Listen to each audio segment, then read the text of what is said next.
¿Qué tal? Muy buenos días. Sean bienvenidos a este cuarto día de actividades de este simposio Enfoque Multidisciplinario de la Diabetes, modalidad virtual. María Luisa Moreno, servidora, les saluda muy cordialmente, querida asistencia, y también a quienes nos siguen en Facebook.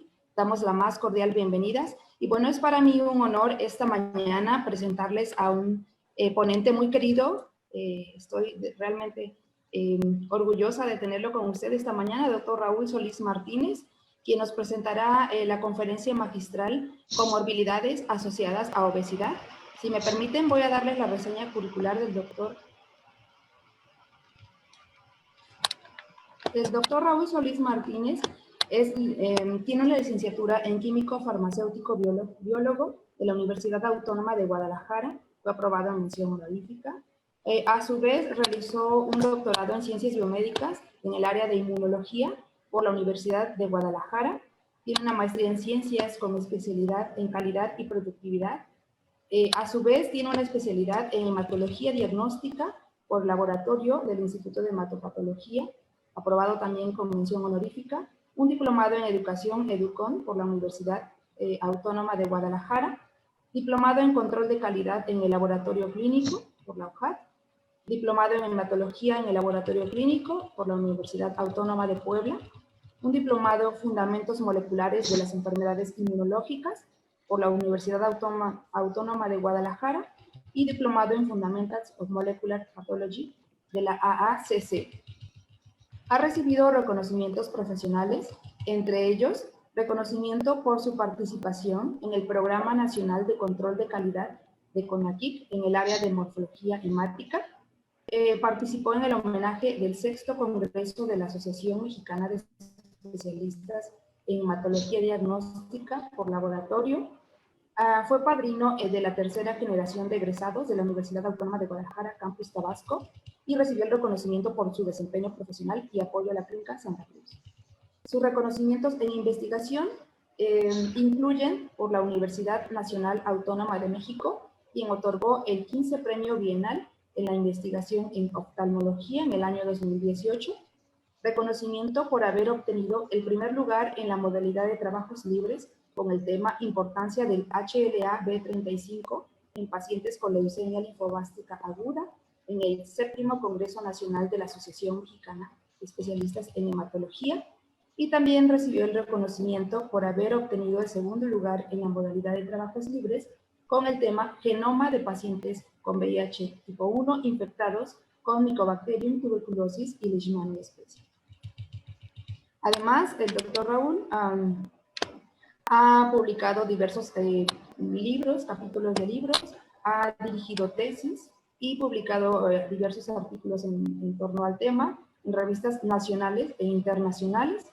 A su vez, es miembro del Colegio de Químicos Clínicos del Estado de Tabasco y miembro de Tabasqueña de Hemofilia de Tabasco, AC, y miembro activo del Colegio Mexicano de Químicos Clínicos.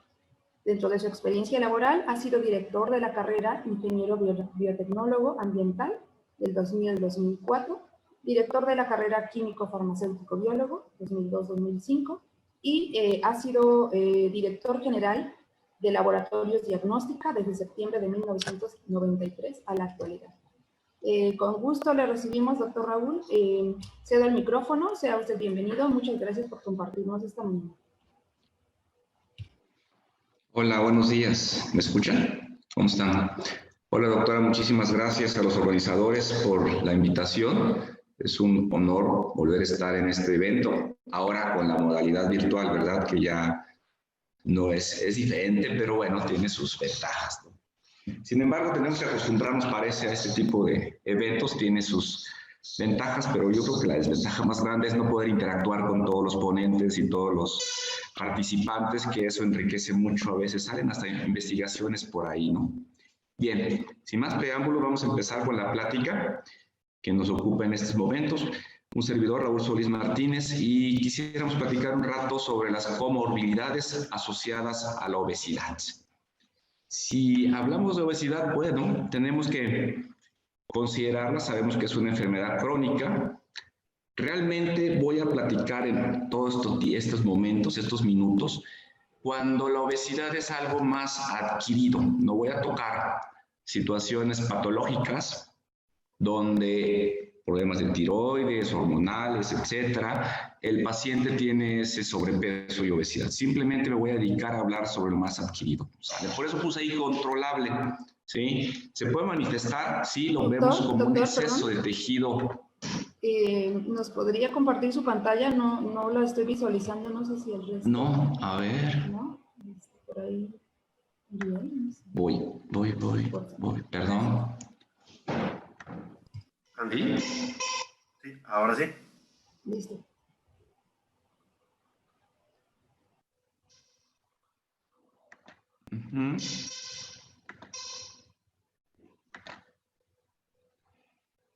Sí, ahora sí.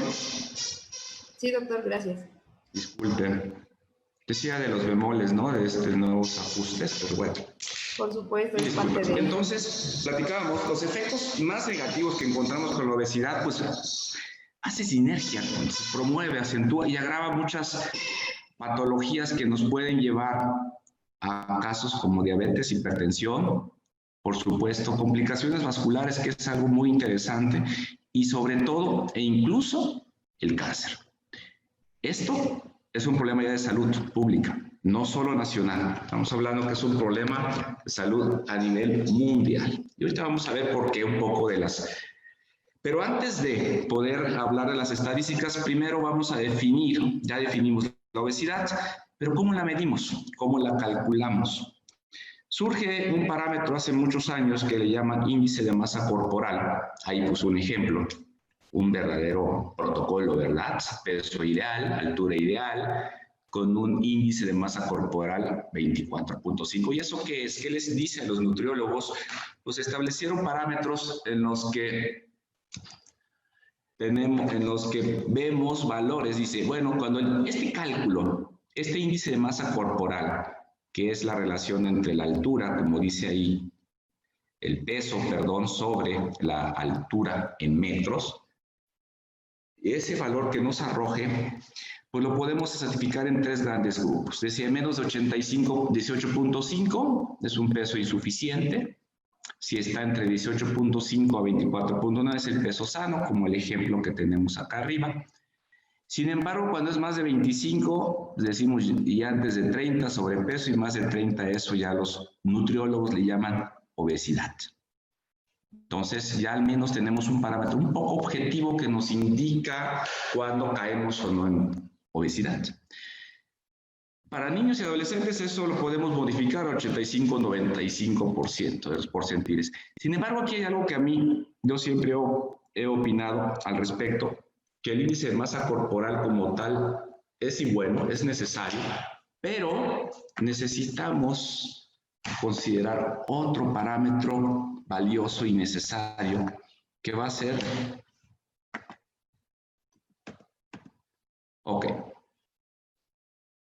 vuelvo otra vez, que va a ser este ejemplo, a ver si puedo explicar.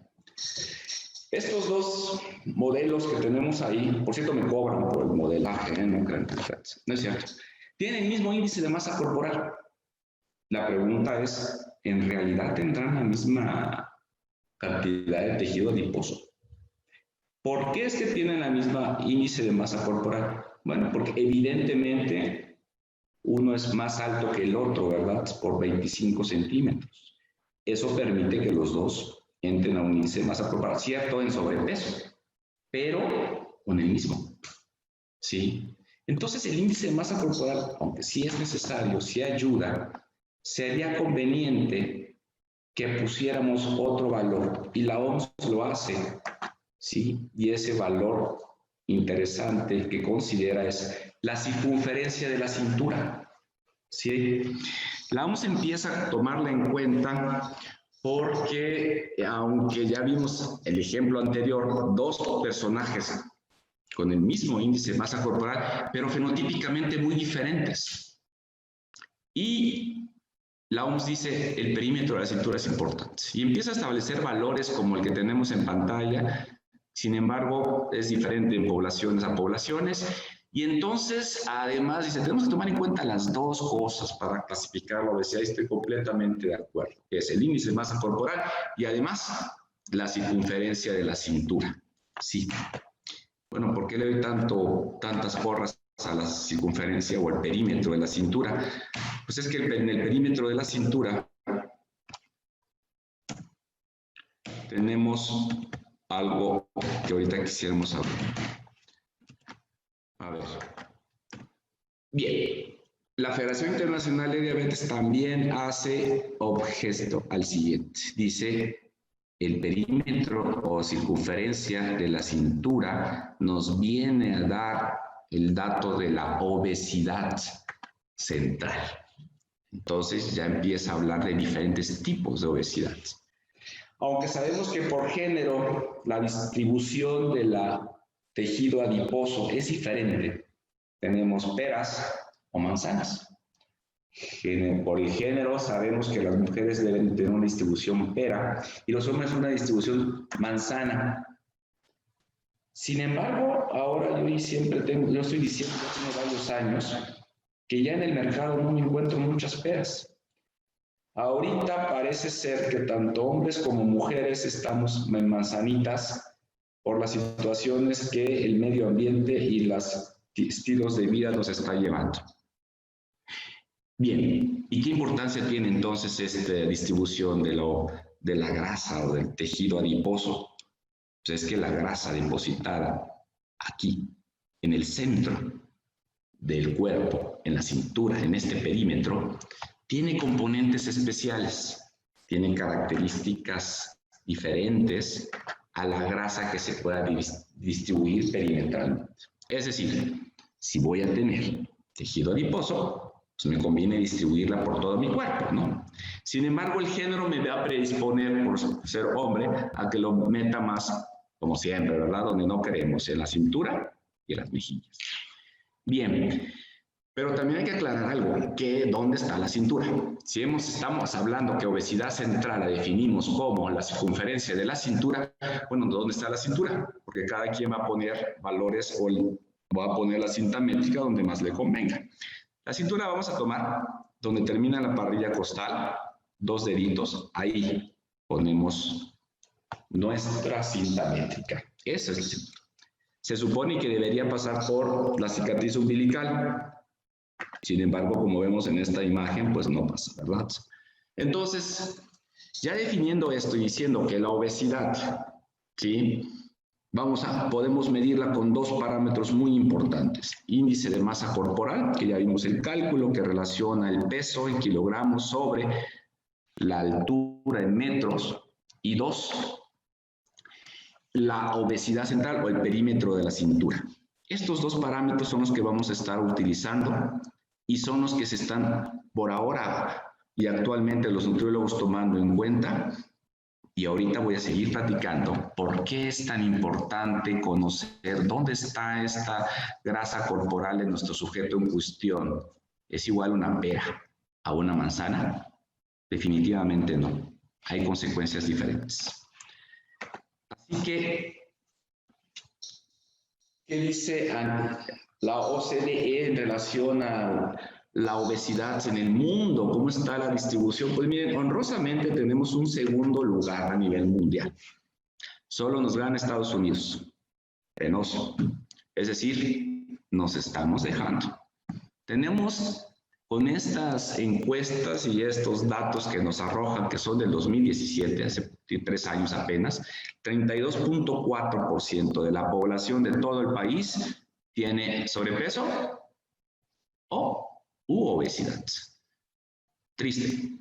Es muy alto el número. Solo somos superados por Estados Unidos.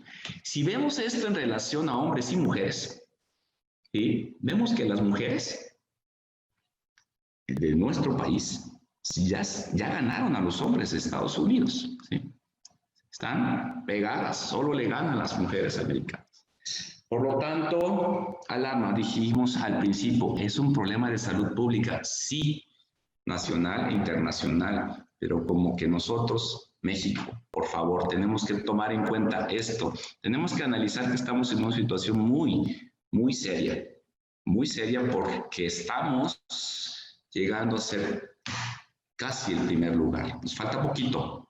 Aquí está, vean esta diferencia cómo estábamos en el 2012 y cómo arrojó la encuesta del 2018. ¿Cómo estaba la distribución hombres y mujeres en el 2012 y cómo está la distribución hombres y mujeres en el 2018?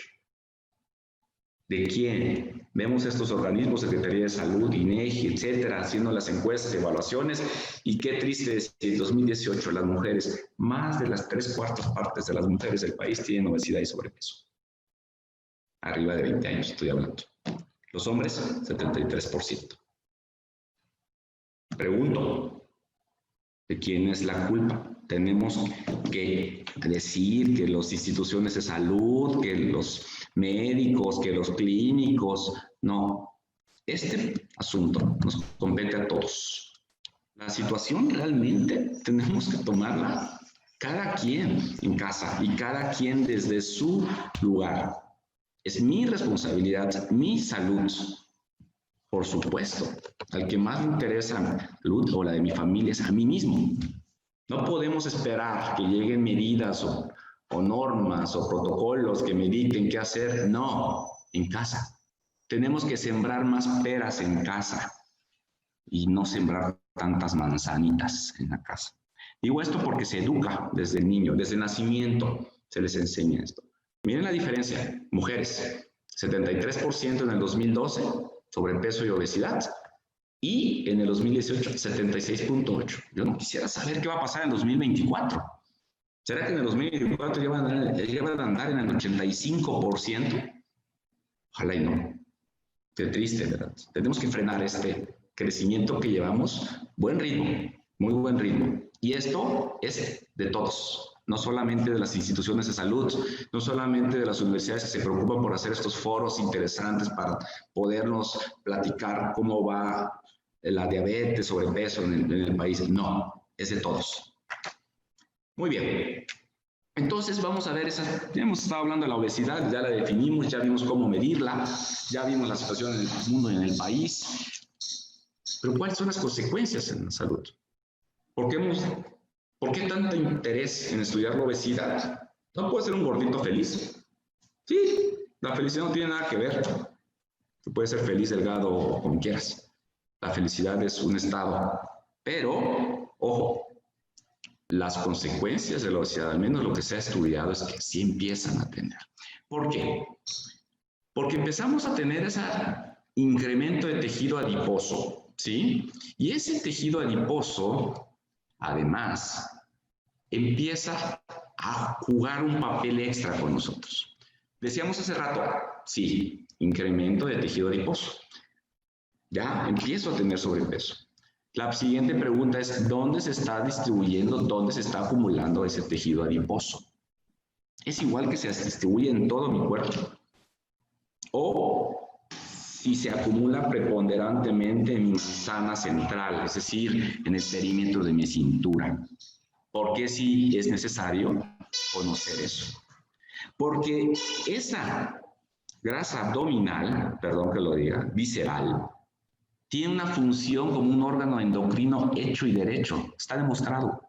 Secreta y produce decenas y decenas de sustancias. Esa importancia de por qué tiene mejor valor tener grasa perimetral que central, sí existe. Y es por esto. Bueno, ¿cuáles son las consecuencias de empezar a acumular? Pues por supuesto viene un punto interesante, psicológico, conductual, la obesidad, por supuesto, la empezamos a analizar, poco atractiva, sí, existen los prototipos de belleza, ya sabemos que ahorita el prototipo que rige es músculo, ¿verdad? Queremos que nuestra pareja sea Arnold, sea el Capitán América. Y entonces, ¿qué hacen los jóvenes? Pues vamos a hacer pesas, vamos a meternos cosas, andrógenos y otros estimulantes, porque lo que quiero no es ejercicio, perdón, es masa muscular. Ahorita se confunde ejercicio con pesas. Parece que es lo mismo, perdón, pero no. Y si no estoy en ese prototipo de belleza, pues por supuesto empiezo a caer en una ansiedad, depresión y me conlleva a comer más, empiezo a incrementar más mi tejido adiposo y ese tejido adiposo si se acumula, insisto, en el abdomen o en la cintura empieza a producir una serie de sustancias como hormonas, inflamación y hasta puedo llegar a una situación mecánica muy interesante donde ya me dificulte hasta caminar, maniobrar, es más, hasta moverme de la cama, por supuesto. Son las consecuencias que van dando a la salud. Ok, seguimos con el detalle. Ya hablamos de la obesidad y vamos a hacer énfasis, y todo el tema voy a dar énfasis en la importancia de dónde se acumula la grasa. ¿Qué importancia tiene esta grasa visceral? ¿Qué diferencia tiene esta manzana con una pera? Sí, son muy diferentes. No estoy diciendo quién sea más rica, si la manzana o la pera. Solo estoy diciendo que de tener la grasa aquí, esta grasita, esta distribución, ya dijimos, los hombres tenemos esa por género, ¿sí? La edad también nos va a facilitar que ahí se acumule. El estilo de vida, por supuesto, la forma, el sedentarismo, el estilo de vida que ahorita tenemos y otros factores hormonales que dije que en la plática no voy a tocar porque realmente me estoy yendo sobre estos.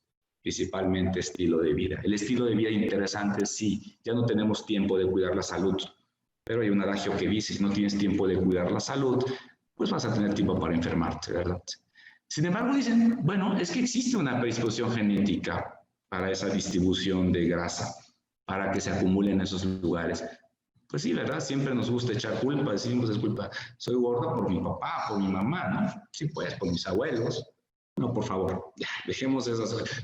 Sí, fumo tabaco por mi papá, por mi mamá, no, por supuesto que esa mentalidad no nos ayuda en nada. Sí, un porcentaje puede y está respaldando. Sin embargo, hay otros factores que sí son totalmente míos y a mí me corresponde atender. Entonces, ¿por qué tan diferente esta grasa visceral? ¿Por qué le damos tanto énfasis a esta tejido adiposo manzanita? Bueno, es que estos adipositos están muy bonitos, se ve muy coqueto aquí, sí, tienen muchos puntos diferentes, son más pequeñitos, se diferencian menos, tienen más actividad de grasa lipolítica, son menos sensibles a las catecolaminas. Algo interesante, son más sensibles a los adrenérgicos, a la adrenalina, a otros parámetros. Y además es menos sensible a la insulina, sí, a la insulina que vamos a hablar ahorita de ello, tienen más receptores andrógenos, a hormonas, como podemos ver, estos adipocitos localizados en esa región son mejores para tener más secreción de hormonas, hay más resistencia a la insulina y hay más sensibilidad a la adrenalina y menos a las catecolaminas. Y eso al final, ¿qué implica? Bueno, como podemos ver en la pantalla, es que estos adipocitos producen una pléyade de sustancias impresionante. Por cierto, esta diapositiva es pregunta de examen, ¿eh? Mañana les van a hacer, si quieren, su constancia para que la resuelvan. No es cierto. No la intención que se la aprendan de memoria, porque la diapositiva no alcanza para poner todas las sustancias que se producen en los adipocitos viscerales, pero los quiero agrupar al menos en unos interesantes estados. Por ejemplo, hay citocinas inflamatorias, moléculas que provocan inflamación. Esa es la parte interesante, por la cual como inmunólogo puedo entrar. Y yo creo que por eso me invito. ¿Por qué? Porque en realidad esta inflamación, ¿qué es? Entonces, ¿estoy gordo o inflamado? Bueno, las dos cosas, pero inmunológicamente estás inflamado. Estás en un proceso inflamatorio y es porque ahí se producen estas cantidades de citocinas o moléculas inflamatorias. ¿Qué más hay ahí? Otro grupo de sustancias, hormonas, por supuesto, hormonas. Y estas hormonas pues, llegan a todo el cuerpo, modifican muchas cosas en el cuerpo. No solamente el abdomen, sino llegan al aparato reproductor y empiezo a tener complicaciones. También tenemos otras que hacen y estimulan crecimiento, ¿sí? Empiezo a favorecer el crecimiento de endotelio, de otras sustancias que no me convienen, ¿sí? Y algo interesante, hay más ácidos grasos libres y esto me acumula más ácidos grasos en toda mi vasculatura y promueve la protrombosis. Por lo tanto, los grandes grupos que dije, ¿cuáles son? Que producen o que se producen en la grasa visceral. Uno, moléculas que tienen que ver con un proceso inflamatorio. Sí, ya, muchas aquí están. Otras, moléculas que tienen que ver con un estado de protrombosis, favorecen que empiece a tener o a desarrollar más trombos en todos mis vasos sanguíneos o en algunos. Tres, moléculas que son completamente o tienen que ver con un perfil hormonal y empiezo a mover todo mi sistema hormonal. Y por último, no todo es malo, la grasa visceral se autorregula. Interesante. Hay sustancias que solo ahí se producen. Ejemplo, la resistina, la leptina, la adiponectina. La leptina, la palabra me lo dice, leptina, me quiere ver delgado. Ah, sí. Sí. Mi misma pancita, perdón, la palabra, me quiere ver delgado. Mi mismo cuerpo produce una sustancia o sustancias para que me digan, ya no comas, por favor, ¿sí? Ya, tranquilo. Y esto, ¿por qué indico, por qué hago énfasis? Porque yo puedo, por laboratorio, medir leptina, adiponectina, por supuesto. Así que puedo decir a un paciente obeso o no obeso cómo está su índice de masa corporal, cómo está su perímetro de cintura, su obesidad central. Sí, ya con eso estratifico, digo, tiene sobrepeso, tiene obesidad, según a los parámetros que vimos. Pero además, si yo le mido leptina y adiponectina, yo puedo decirle la actividad que está teniendo este tejido adiposo visceral. Sin embargo, me pregunto, ¿cuántas veces nos han pedido al laboratorio leptina y adiponectina o resistina? No me lo conteste, pero me sobran dedos en la mano derecha. Bien, por lo que podemos entonces seguir ratificando, y en donde siempre me toca y me encanta hablar, que un tejido adiposo acumulado, más en esta región visceral, pues me lleva a un estado inflamatorio crónico. ¿Por qué? Porque pues, esa pancita no es producto de una cena, de un desayuno, es producto del esfuerzo de varios años de comer rico y sabroso. Seguimos. Vamos a, perdón, yo digo la costumbre, ¿verdad? Seguimos, por favor, pero no es para mí. Decía que el mismo tejido graso produce sustancias que nos pueden servir para dos cosas. Al cuerpo le sirve para dos cosas. Uno, esta leptina fue descubierta hace muchos años, por eso me inquieta saber que ni siquiera la pedimos, la utilizamos en los laboratorios como una rutina para poder valorar la actividad del tejido adiposo visceral. Nutriólogos, yo consideraría que yo como nutriólogo pediría más, pero no soy nutriólogo. ¿Qué es la leptina? Bueno, la leptina, ya dijimos, se produce en el tejido adiposo, ¿sí? Voy a poner, a ver si puedo explicar brevemente. ¿Cómo entra glucosa a mi cuerpo? Páncreas produce insulina. Insulina llega a todo el cuerpo, porque la insulina, su intención es que esa glucosa entre a las células. Pero la insulina llega al tejido adiposo y el tejido adiposo, cuando le llega la insulina, secreta leptina. ¿Y esa leptina qué hace? Se va a todo mi cuerpo, pero principalmente llega al hipotálamo.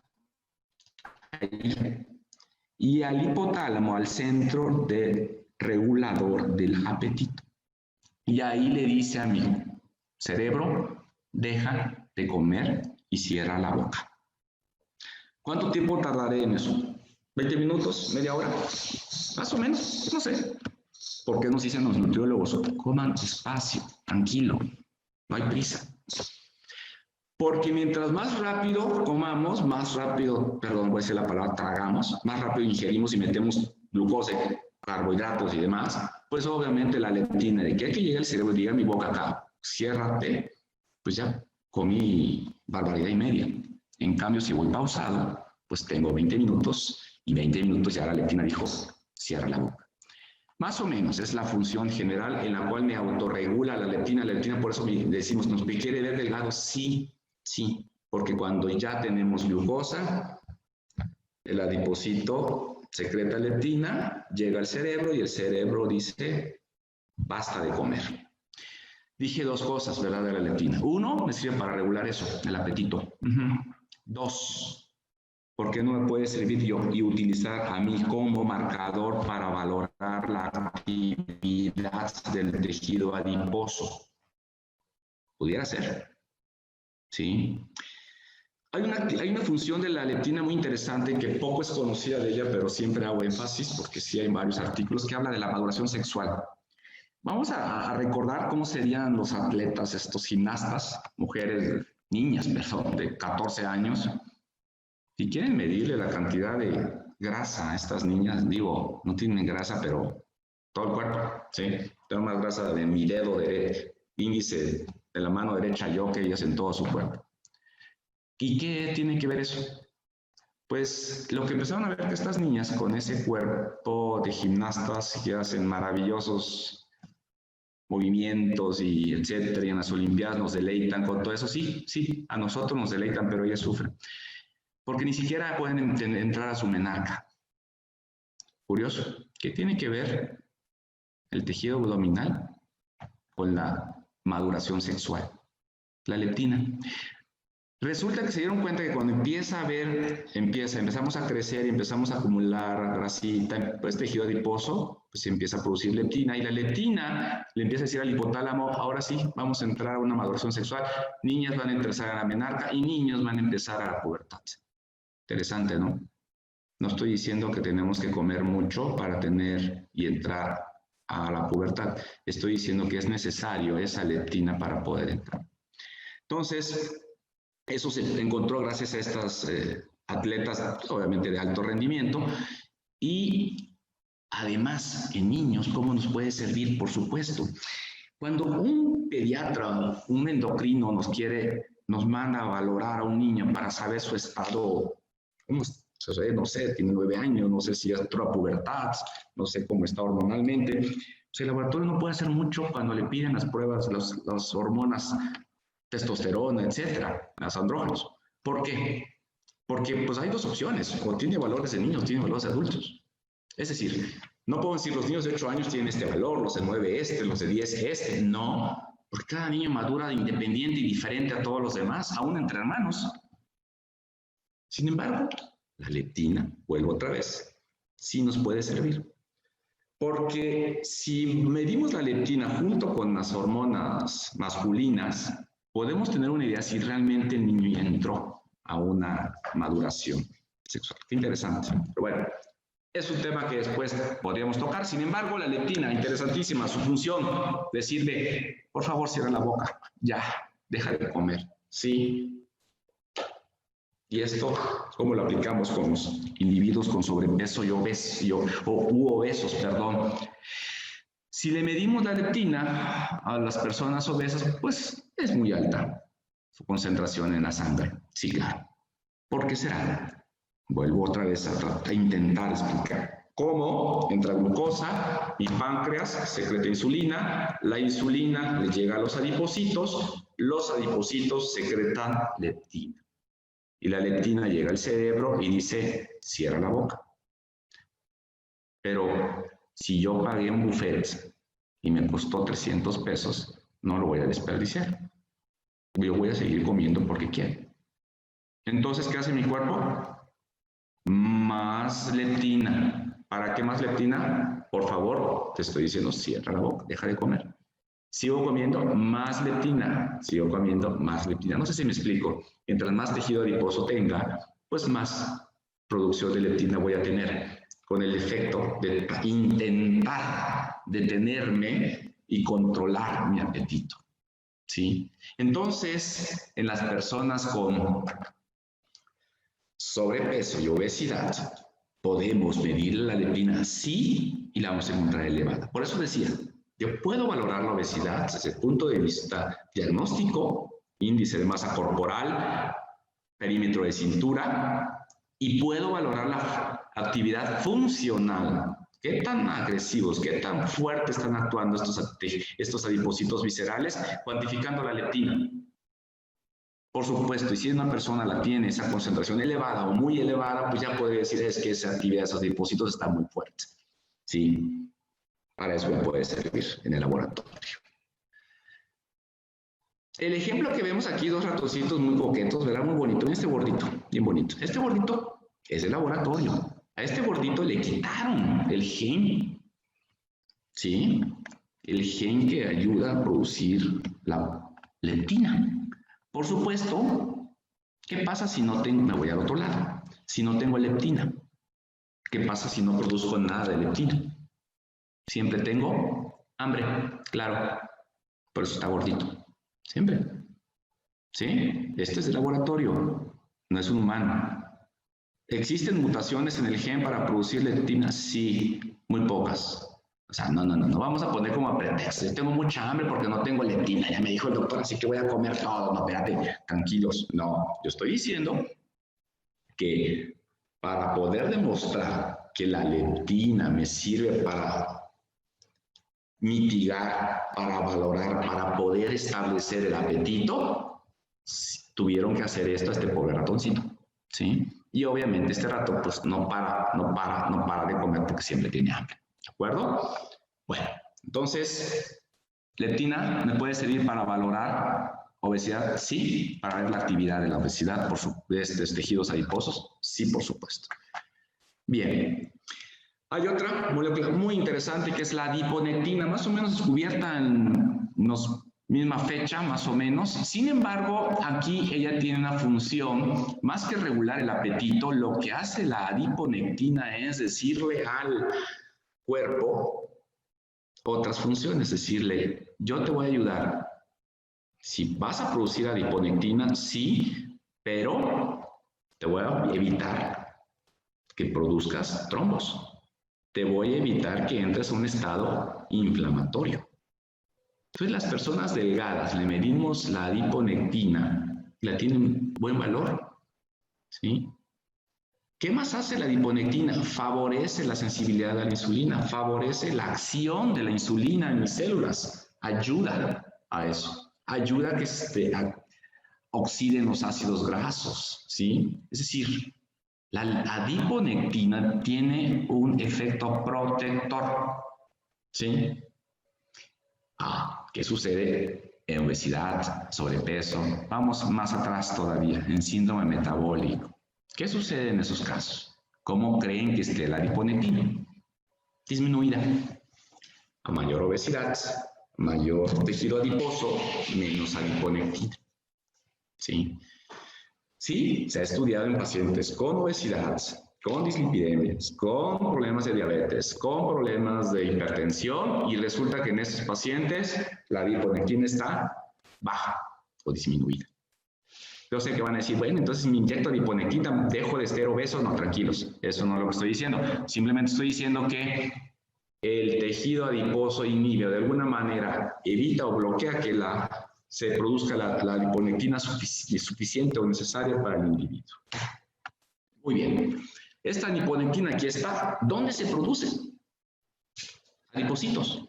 Por eso es un buen marcador. Porque no lo producen las neuronas, no lo producen los hepatocitos. No. Yo quiero saber la actividad de mis adipocitos. Al menos ya conocimos dos interesantes moléculas para valorar esta actividad. Leptina y adiponectina. ¿Por qué no la pedimos? ¿Por qué no? ¿Por qué nada más ponemos dieta? ¿Por qué solo decimos no comas azúcar, no comas carne, no comas huevo, no comas leche? No sé, no es mi tema, yo no soy nutriólogo. Bueno, el tejido adiposo produce la adiponectina y llega a todo nuestro organismo, pero vean al corazón, a los miocitos, ¿qué hace? Evita que haya crecimiento del corazón, que haya hipertrofia, evita el estrés oxidativo, todo lo que favorece el que se tome, que disminuye la inflamación. Favorece mi corazón, un corazón sano. Por eso decíamos hace rato cómo está la adiponectina en los pacientes con problemas de hipertensión o problemas vasculares o problemas cardiológicos. Disminuida. ¿Sí? Pero no solamente al corazón, le llega a todo el cuerpo, a los adipocitos. Miren, también le llega a los macrófagos, ¿sí? Estas células fagocíticas del sistema inmune altamente agresivas y reactivas. Ellos... ¿Qué les dice la adiponectina? Llega y le dice, tranquilos, macrófagos, tranquilos, bájenle. No todo es pleito aquí, tranquilos. Y les empieza a decir, vamos a hacer antiinflamación, tranquilos, relájense. Interesante. Bueno, vamos a continuar. Ya hablamos de las dos moléculas. Fíjense que son tan... Como se dieron cuenta que existían muchas moléculas que se producían prácticamente y exclusivamente en el tejido adiposo, y por analogía a la palabra citocinas, se les dijo y se les puso el nombre de adiposinas. Así que oímos el término adiposinas y ya sabemos que son moléculas producidas por los adipocitos. Sin embargo, no solo y exclusivamente. ¿Por qué? Ya dijimos que la resistina, la adiponectina, la leptina, sí, prácticamente son producidos por adipocitos nada más. Pero el adipocito produce otras cosas, ya dijimos. Y un gran grupo e interesante grupo son estas, las proinflamatorias, o las que favorecen la inflamación. Por eso decíamos que la obesidad es un estado inflamatorio crónico. Dice la OMS, leve. Bueno, no sé qué tan leve sea la pancita de cada quien. Pero estas moléculas proinflamatorias hay varias conocidas y no es pregunta de examen. Mañana no se las van a preguntar, no se preocupen. Pero al menos esta TNF-alfa, interleucina, hoy empezamos a oír varias, interleucina 1, interleucina 6, que ahorita se puso súper de moda y hasta en vanidades salía porque para coronavirus, todos la conocieron, pero ya tiene muchos años que existe. He tenido la oportunidad de trabajar con esta citocina, la 6, y es muy interesante. Sin embargo, bendito coronavirus. ¿Por qué digo bendito? Porque nos permitió que todo el mundo supiéramos y analizáramos y viéramos la importancia. Pero se provocan eso, inflamación. Ya dije, no estoy gordito, estoy inflamado, así que ya es algo a favor. Pero, cierto, estás obeso y como inmunólogo te digo, estás inflamado. O sea, inmunológicamente estás inflamado. Vamos a ponerle más adecuado el nombre. Ahora sí, ya que hablamos de estas consecuencias, vamos a platicar, bueno, ¿cuáles son esas comorbilidades que podemos asociar a la diabetes, no? ¿Por qué decimos y le echamos tantas porras al tejido adiposo visceral, sobre todo? O al sobrepeso. Bueno, es que esto me puede llevar, por supuesto, enfermedades cardiovasculares. Por supuesto, lo quiero dividir en 6 grupos, no son los únicos. Me van a decir, oye, ¿podemos aumentar otros? Claro que sí. Pero estos 6 quise dar énfasis. ¿Cuáles son? Cardiovasculares, metabólicos, por supuesto, voy para acá, músculo-esquelético, ¿sí? Psicológicos, ya hablamos del prototipo belleza del 2020, un poquito. Pulmonares, claro que sí, sí, importante. Y esto que está agarrando un auge interesantísimo desde principios de siglo, que se empezó a demostrar que obesidad, inflamación, cáncer. No estoy diciendo que todos los obesos van a tener cáncer, por favor. Estoy diciendo que un proceso inflamatorio crónico puede conducirme a cáncer.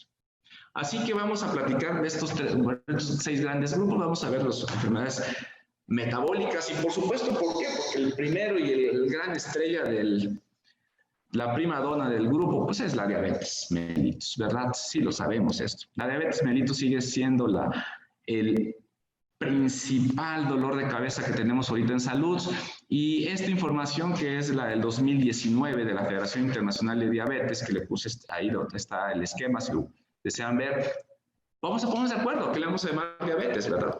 Vamos a llamar diabetes cuando la cantidad de glucosa en ayuno en sangre, aquí pone esto, sea más de 125. A eso le llaman diabetes. Sin embargo, pone un valor antes, dice 110 a 125. Es decir, 100 a 125 va a ser cuando esta persona ya tiene una alteración en la glucosa en ayunas, ¿sí?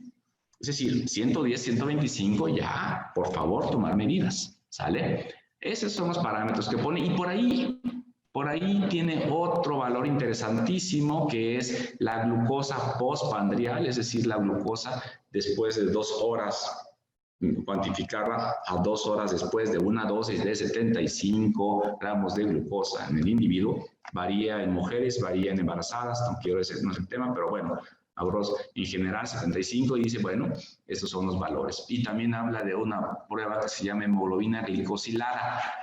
Sin embargo, la OMS toma mucho porque dice, tristemente, no todos los laboratorios realizan la prueba de hemoglobina glicosilada con un control de calidad adecuado. Bueno, Ok, dicho y definido que diabetes va a ser cuando mi concentración de glucosa en sangre sea mayor de 125, según la OMS y según la Federación Internacional de Diabetes. Entonces, ¿por qué? ¿Por qué puede ocurrir esto en el organismo? Pues puedo poner tres grandes opciones. Uno, no produzco insulina, no produzco insulina, no lo puedo producir. Dos, sí la produzco, pero no en la cantidad suficiente a mi metabolismo, a mi cuerpo. O tres, sí la produzco, pero no la puedo utilizar eficazmente. ¿Sí? Tres grandes, sí, claro. A lo mejor en qué situación estará mi diabético en este momento. ¿Está en la situación de que ya no la produce? Bueno, pues tengo que darle completamente toda la cantidad de insulina que necesita. A lo mejor la produce en cantidades leves, entonces tengo que dar un aporte.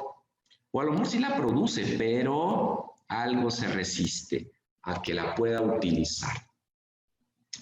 Si quisiera hacer una cronología de cómo puedo llegar a una diabetes, empezaría de abajo para arriba según estos. Es decir, primero, si es un proceso en el cual yo empiezo a dejar de utilizar eficazmente la insulina, pues bueno, llega un momento en que tengo que producir de más, ya no produzco cantidades suficientes. Pero para poder hablar de esto necesitamos recordar, todos sabemos, qué importancia tiene la insulina. La insulina es una llave, sí, es una llavecita que abre puertas en todas las células de mi cuerpo. ¿Abre puertas a quién? A la glucosa.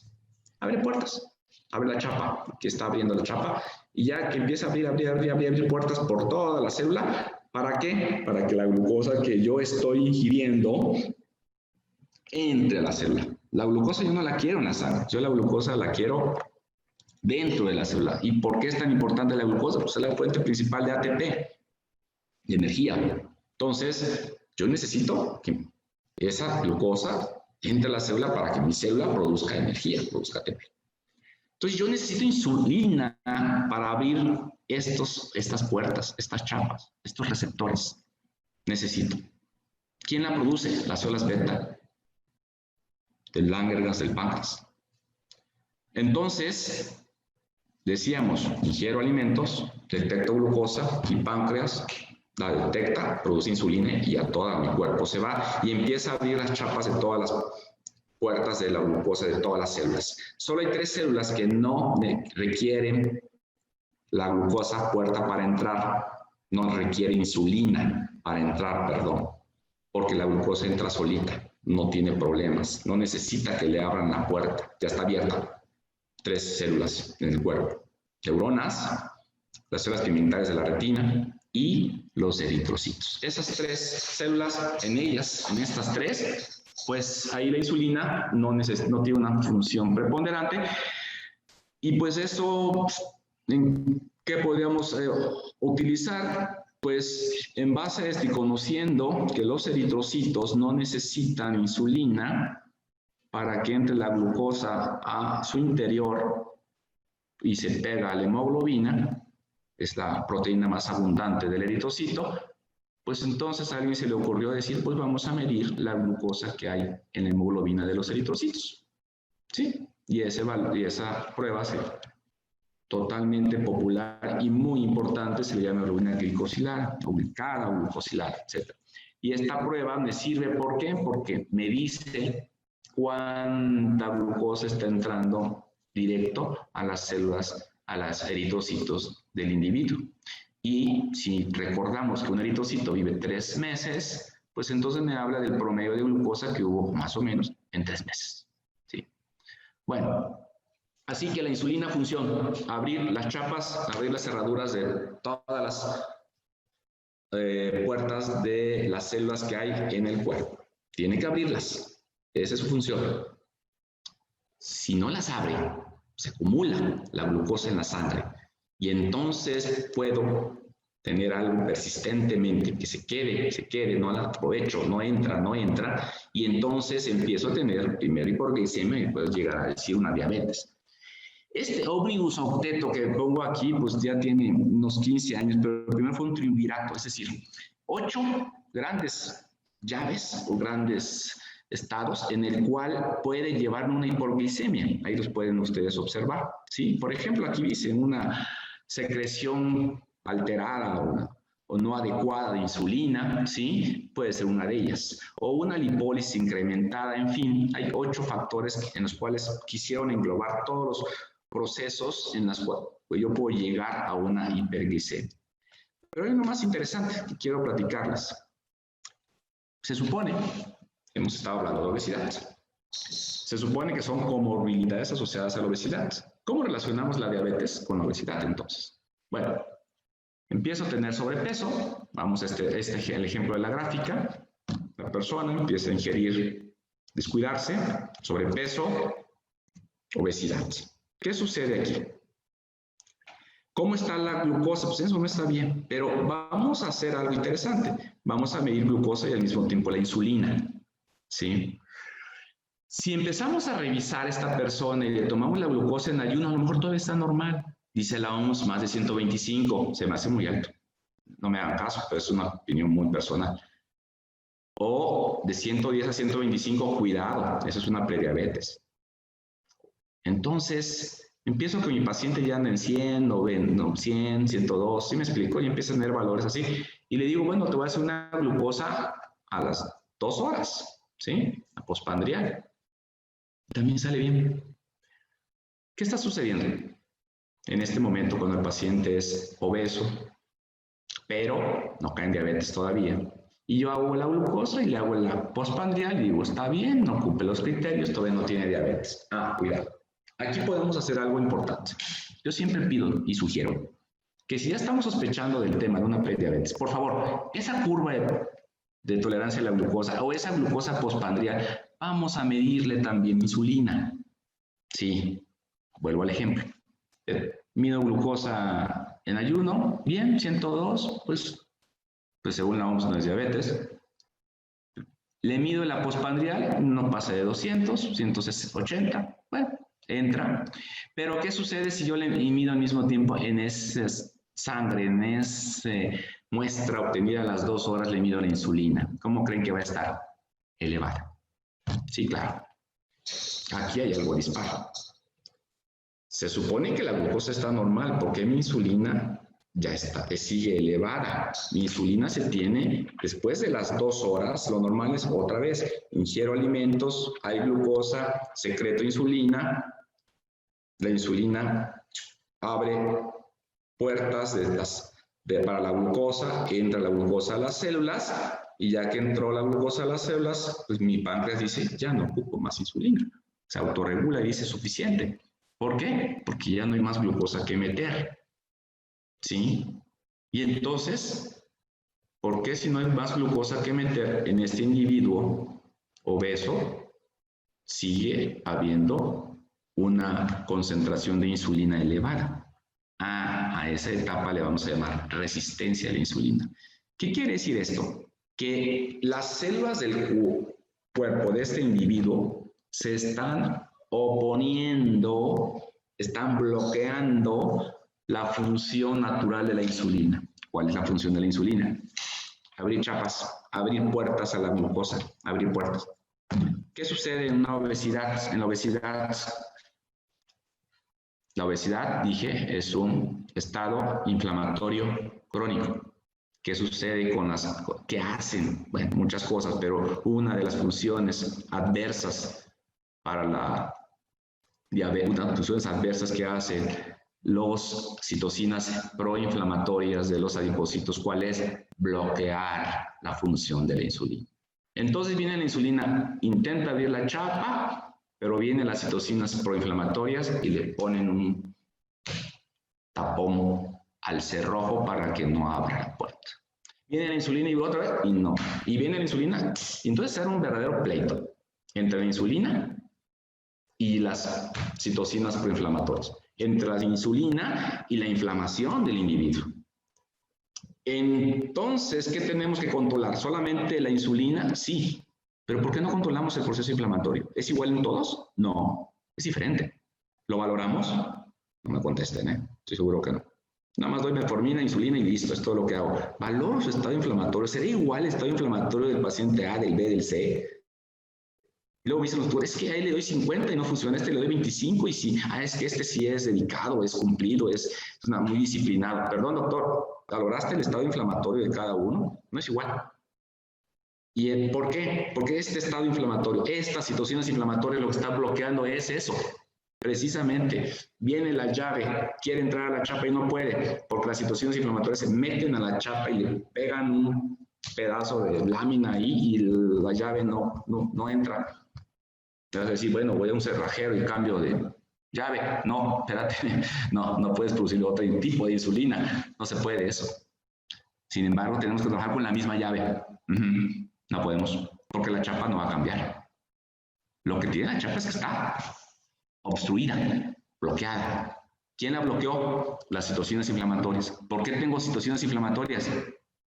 Porque tengo exceso de tejido adiposo visceral. Porque tengo tejido adiposo visceral en exceso.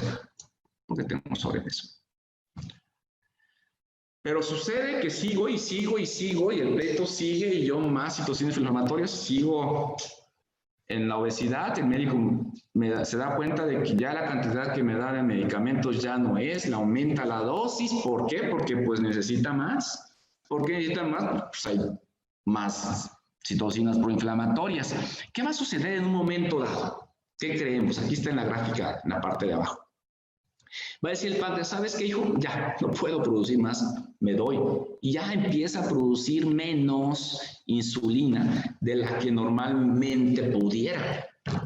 No quiero decir la palabra, pero pues es que ya se empieza a estar exhausto. El páncreas también entra en inflamación.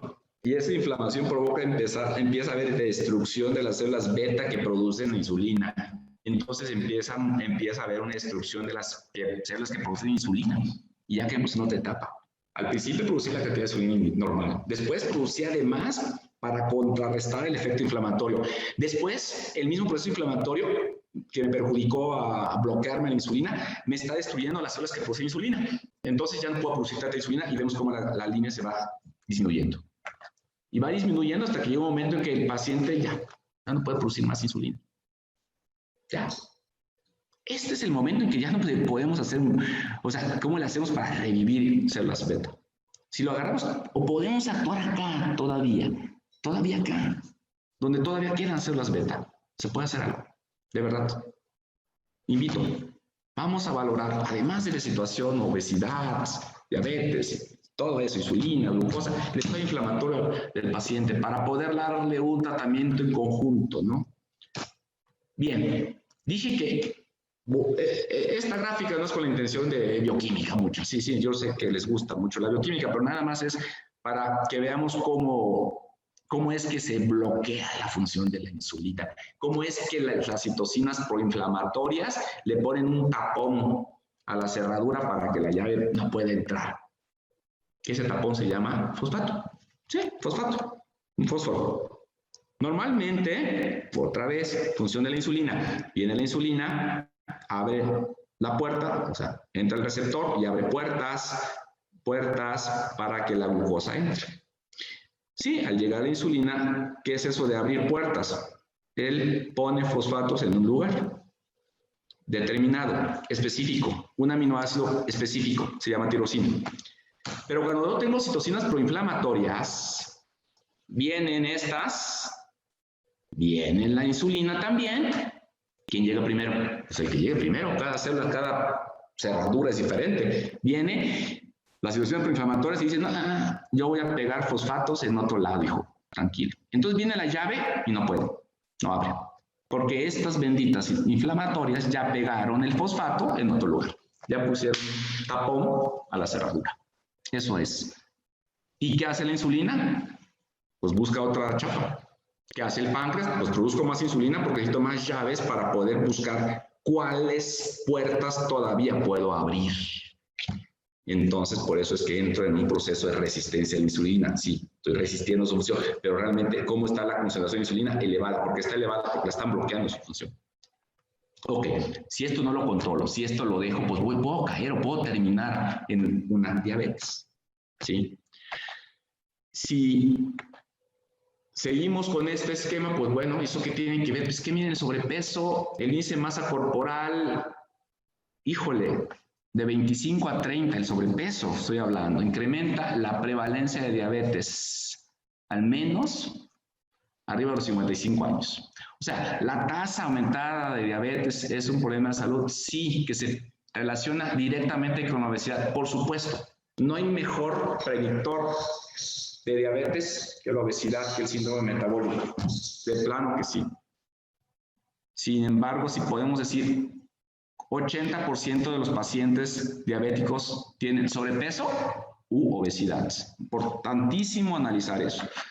Bueno, vamos ahora a las dislipidemias, que es otro fenómeno o proceso que me puede conllevar la obesidad.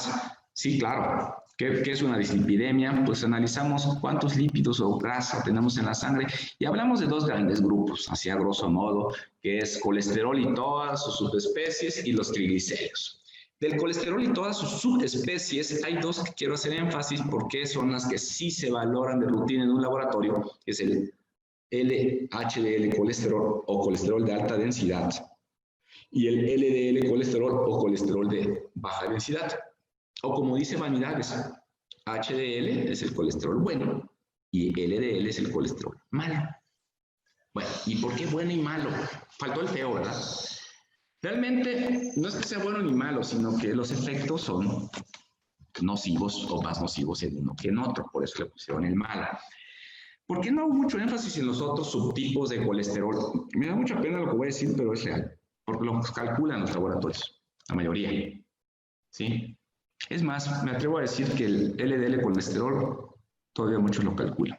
Ojalá invito a todos que sí los procesen como debe de ser. O que alguien se los procese, pero ¿qué importa en lípidos para diagnosticar síndrome de dislipidemia, síndrome metabólico o alteraciones en lípidos en un individuo? Estos tres: triglicéridos, HDL colesterol, LDL colesterol. No pongan todas las demás. Es que veo valores hasta de kilomicrones. Dios mío, ¿cómo lo hacen? No sé, perdón, a mí no me contesten eso ahorita, no es el tema. Bien, y sí, claro, se ha analizado y la diferencia que hay, por ejemplo, las concentraciones de triglicéridos en individuos con índice de masa corporal menor de 21, ¿sí? Y aquellos con índice de masa corporal más de 30, hay una diferencia de 65 miligramos. Interesante. O sea, ya más de 30 dijimos, según la OMS dice, es obesidad, ¿sí? Y eso en las mujeres. Y en los hombres, vean cómo los triglicéridos se disparan hasta, puede ser hasta 118. Algo impresionante, ¿no? ¿Sí? Fíjense, a alguien se le ocurrió hacer este estudio muy interesante y dijo el HDL colesterol, el bueno, como dice Vanidades, dice, cada cambio de una unidad del índice de masa corporal se relaciona con un decremento del HDL colesterol de 1.1 en hombres y 0.7 en mujeres. ¿Qué quiere decir? Que si yo tenía hoy un índice de masa corporal de, voy a inventar, de 25 y el próximo año de 26, mi HDL bajó 1.1. ¡Wow! Qué interesante relación, pero ¿y eso qué tiene que ver HDL colesterol? Es que normal debe de ser en hombres menos de 40, perdón, más de 40, disculpa, y en mujeres más de 50, ¿sí? Ok, y esta pregunta también viene del examen, la gráfica, por supuesto, mañana se las van a poner, y es cierto, no hay examen. Dislipidemias, aquí hay un intento, ¿no? De tratar de reconocer colesterol, recordemos, tenemos un origen exógeno, colesterol que viene en la dieta, más o menos 300, no me lo digan, cada quien su dieta. Y también producimos, es que necesitamos colesterol. Pues hay miles de sustancias que tienen en su estructura el ciclo pentano-pediofenanteno del colesterol y más o menos tenemos que producir 800, depende hombre o mujer, ¿no? Ese es un ejemplo, grosso modo. Y bueno, lo que ingiere mi cuerpo, el hígado lo procesa, vean el hígado cómo tiene interacción con los tejidos periféricos y lo que quiere, ¿qué hacemos al ingerir colesterol? Conformarlo, convertirlo en HDL colesterol, el bueno. Y el LDL colesterol, tenemos receptores en el hígado y tenemos receptores en el tejido periférico, porque lo que deseo ahí es del LDL colesterol convertir colesterol. Es decir, necesito receptores de LDL colesterol. Muchos. Ideal. Les comento este asunto. Hicieron un estudio hace mucho tiempo un amigo trabajamos mucho los de HLA con él, y se encontró que en la población ameríndia en México, la concentración de receptores para LDL colesterol está disminuida en proporción a un europeo. A ver, si me puedo explicar. Yo puedo ver a un español, bendito, comerse medio kilo de jamón serrano hoy, le mido mañana el HDL colesterol, LDL colesterol, no tiene nada. Viene vengo yo, me como medio kilo de jamón serrano, me mido mañana el LDL colesterol, ni me pregunten, ¿verdad? ¿Sí? Entonces, sí, esa distribución, eso es algo genético, pero bueno, más o menos esa es la idea, ¿no? Tenemos que, sí, una parte ingerimos y otra parte la sintetizamos. Esto es el colesterol. Pero el juego importante está entre estos dos, LDL y HDL colesterol. Yo quiero que en la sangre nada más el HDL. ¿Y a dónde quiero el LDL? En los tejidos, adentro. ¿Ok? Pregunta de examen. ¿Qué tiene que ver la dislipidemia con la obesidad? Ya dijimos, ¿no? Esa relación que hay. Cómo se altera la función de las lipasas y por supuesto eso me provoca más acumulación de lípidos. Cómo se alteran los receptores en el hígado y en los macrófagos, en los hepatocitos de este LDL colesterol. Yo hablé de la parte genética, sí, pero si tengo dislipidemia, si tengo alteraciones en lípidos, pues también se altera el receptor del LDL de mis células. ¿Y eso qué implica? Que si yo no tengo muchos receptores, ¿qué pasa? Queda el LDL afuera. Y si queda el LDL afuera, no entra a las células. Y si no entra a las células, no va a producir HDL. Por lo tanto, ¿quién se está acumulando? El LDL. Por eso dice vanidades, es el malo. ¿Y qué está sucediendo además? Pues no se está produciendo HDL. ¿Sí? Yo quiero que suceda lo que fisiológicamente es natural. Que el LDL entre a las células y que mis hepatocitos y células periféricas secreten HDL. Bueno, todos intervienen en el metabolismo del LDL, sí, para transformarlo en estos dos, LDL y HDL. Pero, ¿qué me puede provocar estas dislipidemias? Por supuesto, puse en el centro esto, no había platicado ni había comentado lo que es la inactividad física, es que no tengo tiempo de hacer ejercicio. ¿Ok? Que no tenga tiempo de hacerlo, va a tener tiempo para enfermarse. O una dieta hipercalórica, ¿verdad? Y decían en los 80, 90, empezó la moda, por favor, ya no se puede comer grasa, y empiezan a tener una campaña contra las pobres grasas, y no, los frijoles, manteca, no, y pecado mortal comer cerdo, y el pobre cerdo casi lo crucifican, pero no para comerlo, sino para no comerlo, y prohibido comerse. En fin, nos empiezan a decir que la grasa es mala, pero ¿qué nos dicen? Coman azúcar. Y aquí estamos pagando las consecuencias. Sí. Y nos meten una dieta, sigue siendo hipercalórica, pero ahora ya no de grasa, pero ahora de carbohidratos. Sí. Y lo peor, no de glucosa, no. De jarabe de maíz alto en fructosa, de edulcorantes, que ni siquiera tenemos la capacidad de metabolizar adecuadamente, que es peor todavía. Bueno, no voy a hablar de las modas porque eso tiene que ver más con el comercio, no es mío. Si hay alguien que puede englobar lípidos, carbohidratos, pues es el síndrome metabólico, ¿verdad? ¿Qué es lo que llamamos como síndrome metabólico? Pues el síndrome metabólico es eso, es un conjunto de síntomas y signos, en donde agrupa cinco valores importantes. 5. ¿Cuáles? Lípidos, pero espérese, no todos. HDL colesterol, LDL colesterol, triglicéridos. ¿Qué otro valor? Obviamente la glucosa en ayuno. Y otro, interesantísimo y necesario, por supuesto, presión arterial, claro. Y voy a poner otro, que es índice de masa corporal o perímetro cintura. Son esos. Otra vez repito. ¿Qué tengo que cuantificar? ¿Cómo puedo saber si mi paciente tiene o no síndrome metabólico? Me voy más atrás. Síndrome metabólico puede englobar muy bien lo que es la obesidad porque puede al mismo tiempo revisar la parte de carbohidratos, la parte lipídica. ¿Qué se mide para poder decir si un paciente tiene síndrome metabólico? HDL colesterol y LDL colesterol. Y triglicéridos. ¿Qué más se mide en laboratorio? La glucosa en ayuno. También si quieres la postprandial. La glicosilada, si se fijan, la OMS la quita porque dice no todos hacen bien la hemoglobina glicosilada. Eso es otro tema. ¿Qué más medimos? El perímetro de la cintura o índice de masa corporal, que eso siempre que vamos con el nutriólogo nos saca la cinta métrica y ya queremos correr, ¿verdad? Y por último, la presión arterial. Son los valores que tenemos que medir para poder decir un paciente entra o no entra, y hay valores preestablecidos y decimos, a ver, ¿qué es el síndrome metabólico? Bueno, la agrupación de estos trastornos metabólicos, carbohidratos y lípidos, y dijimos que son estos parámetros, ¿verdad? Entonces, ¿qué tiene que ver? Bueno, sabemos que hay valores establecidos, ya hablamos de la glucosa, sus valores para la OMS, de 110 a 125, prediabetes, más de 125 diabetes.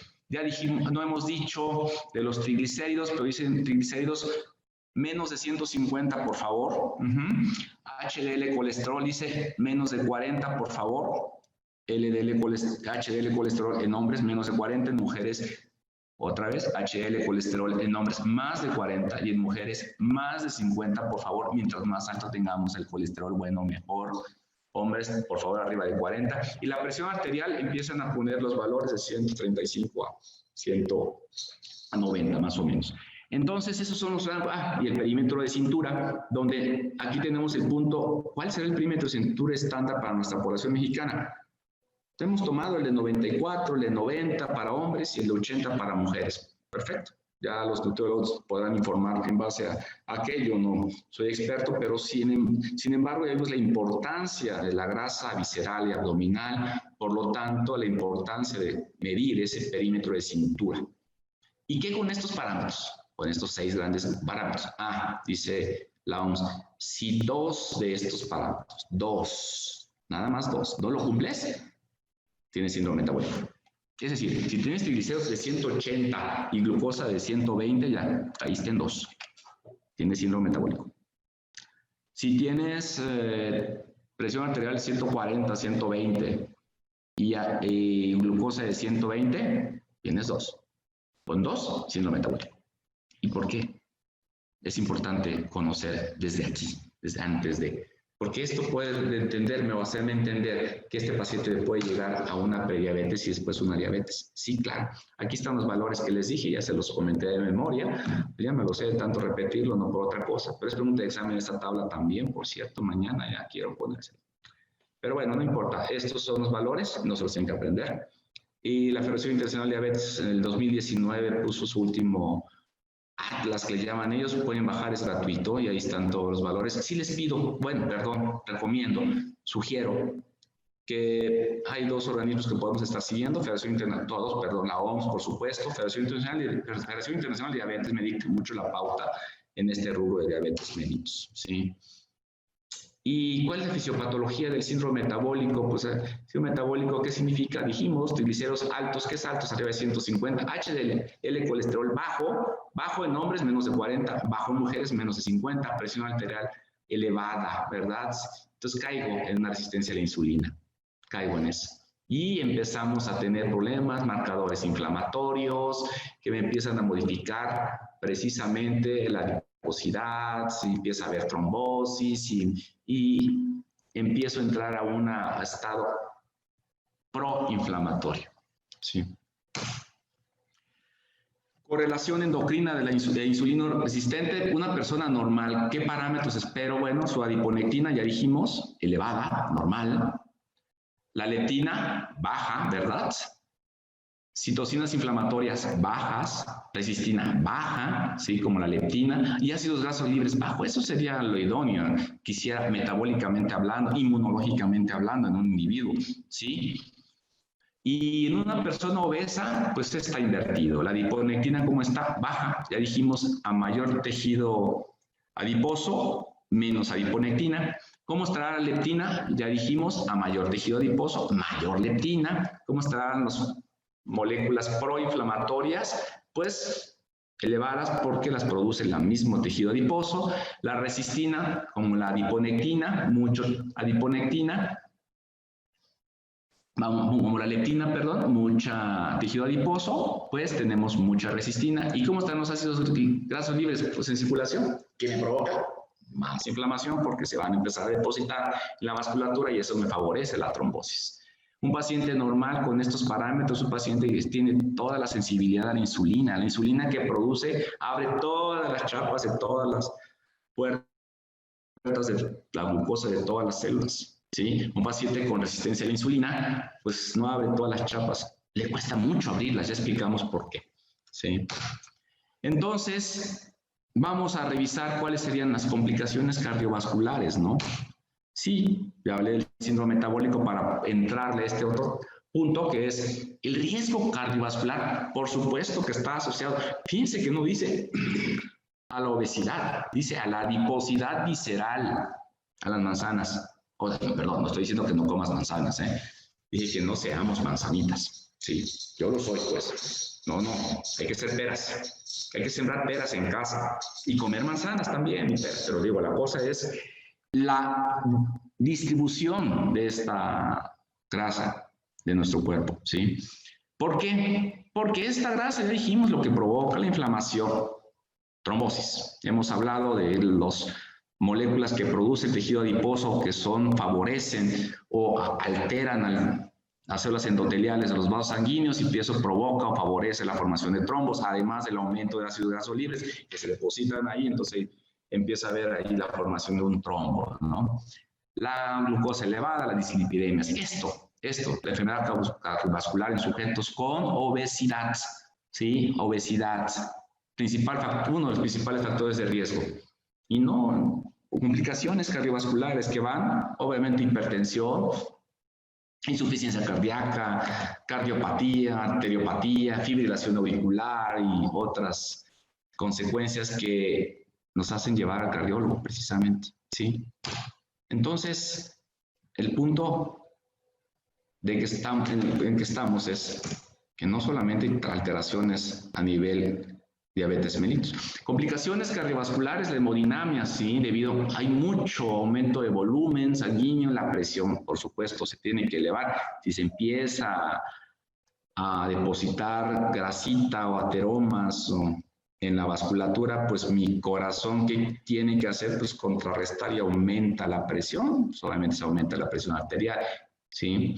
El gasto cardíaco también va a aumentar, ¿sí?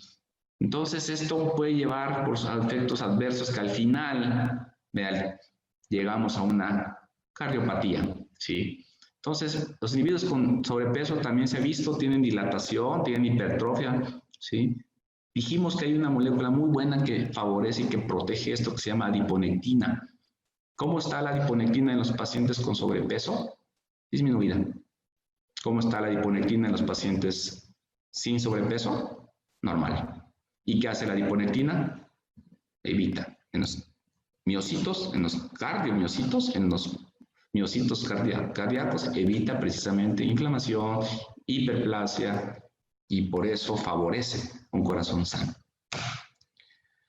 Entonces, más complicaciones. Este estudio de Framingham nos habla cada incremento del índice de masa corporal. Fíjense, por un punto, la insuficiencia cardíaca, híjole, el aumento 5% en varones, 7% en mujeres. Qué duro valor, ¿verdad? Es decir, si yo tengo otra vez 25 de índice de masa corporal y el próximo año 26, pues ya tengo 5% más riesgo de tener un problema cardíaco.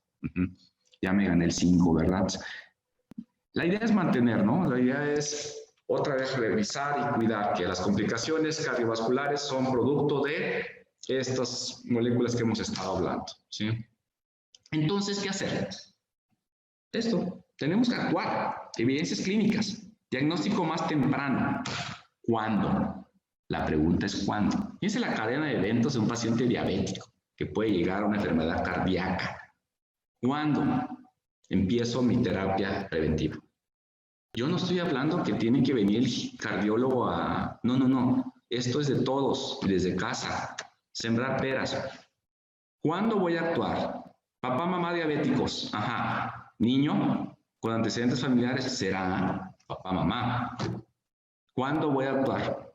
¿Hasta que le dé diabetes? No, aquí, al momento de nacer. No estoy diciendo que va a tener diabetes porque papá y mamá tienen diabetes. Ojo, estoy diciendo que ya sé que hay antecedentes familiares de diabetes. Desde ese momento empiezo a... No tengo que hacer nada extraordinario. Tengo que decir y mover como se debe de alimentar a cualquier ser humano con comida sana, por favor, ¿sí? sana. No estoy diciendo sin grasa, sin azúcar, sin leche, sin huevos, sin carne. Dije sana. No voy a entrar en ese conflicto ahorita. Claro, hay factores de riesgo, no lo cuido, ¿sí? Le doy para el recreo que coma cualquier cosa que favorezca esto, pues al rato empieza a caer con estos detallitos, índice de masa corporal elevada, empieza a tener ya otros factores de riesgo, presión arterial elevada, colesterol. Y sí, es que la obesidad infantil es impresionantemente fuerte. En México no es la excepción. Pero ¿qué pasa si esos factores de riesgo tampoco los atiendo y me sigo y llego y sigo sin actuar? Pues puedo llegar a un síndrome metabólico. Ya dijimos los parámetros para revisar y decir síndrome metabólico. Ya dijimos cuáles, triglicéridos, no lo voy a repetir. Sin embargo, puedes tener síndrome metabólico y todavía no tener diabetes mellitus. Puedo todavía actuar, claro. Desde aquí, por supuesto. Sin embargo, ya con síndrome metabólico, ya el paciente está en proceso de inflamación. Pero puedo actuar todavía. Si sigo dejándolo, pues puede caer en diabetes mellitus, puede caer en problemas, ahora sí, vasculares. Empieza con microangiopatías, ya estamos en un evento en el cual está formando trombos, ya me está dando problemas, a lo mejor microtrombos en situaciones muy comprometedoras, llámese cerebro o pulmones o corazón, y entonces ya estamos hablando de otro tema. Ya no estoy diciendo, es que tiene antecedentes familiares, no, ya estoy diciendo, tiene un problema vascular, tiene un problema cerebral o cardíaco, y si lo sigo dejando ya se hace macro ese trombo.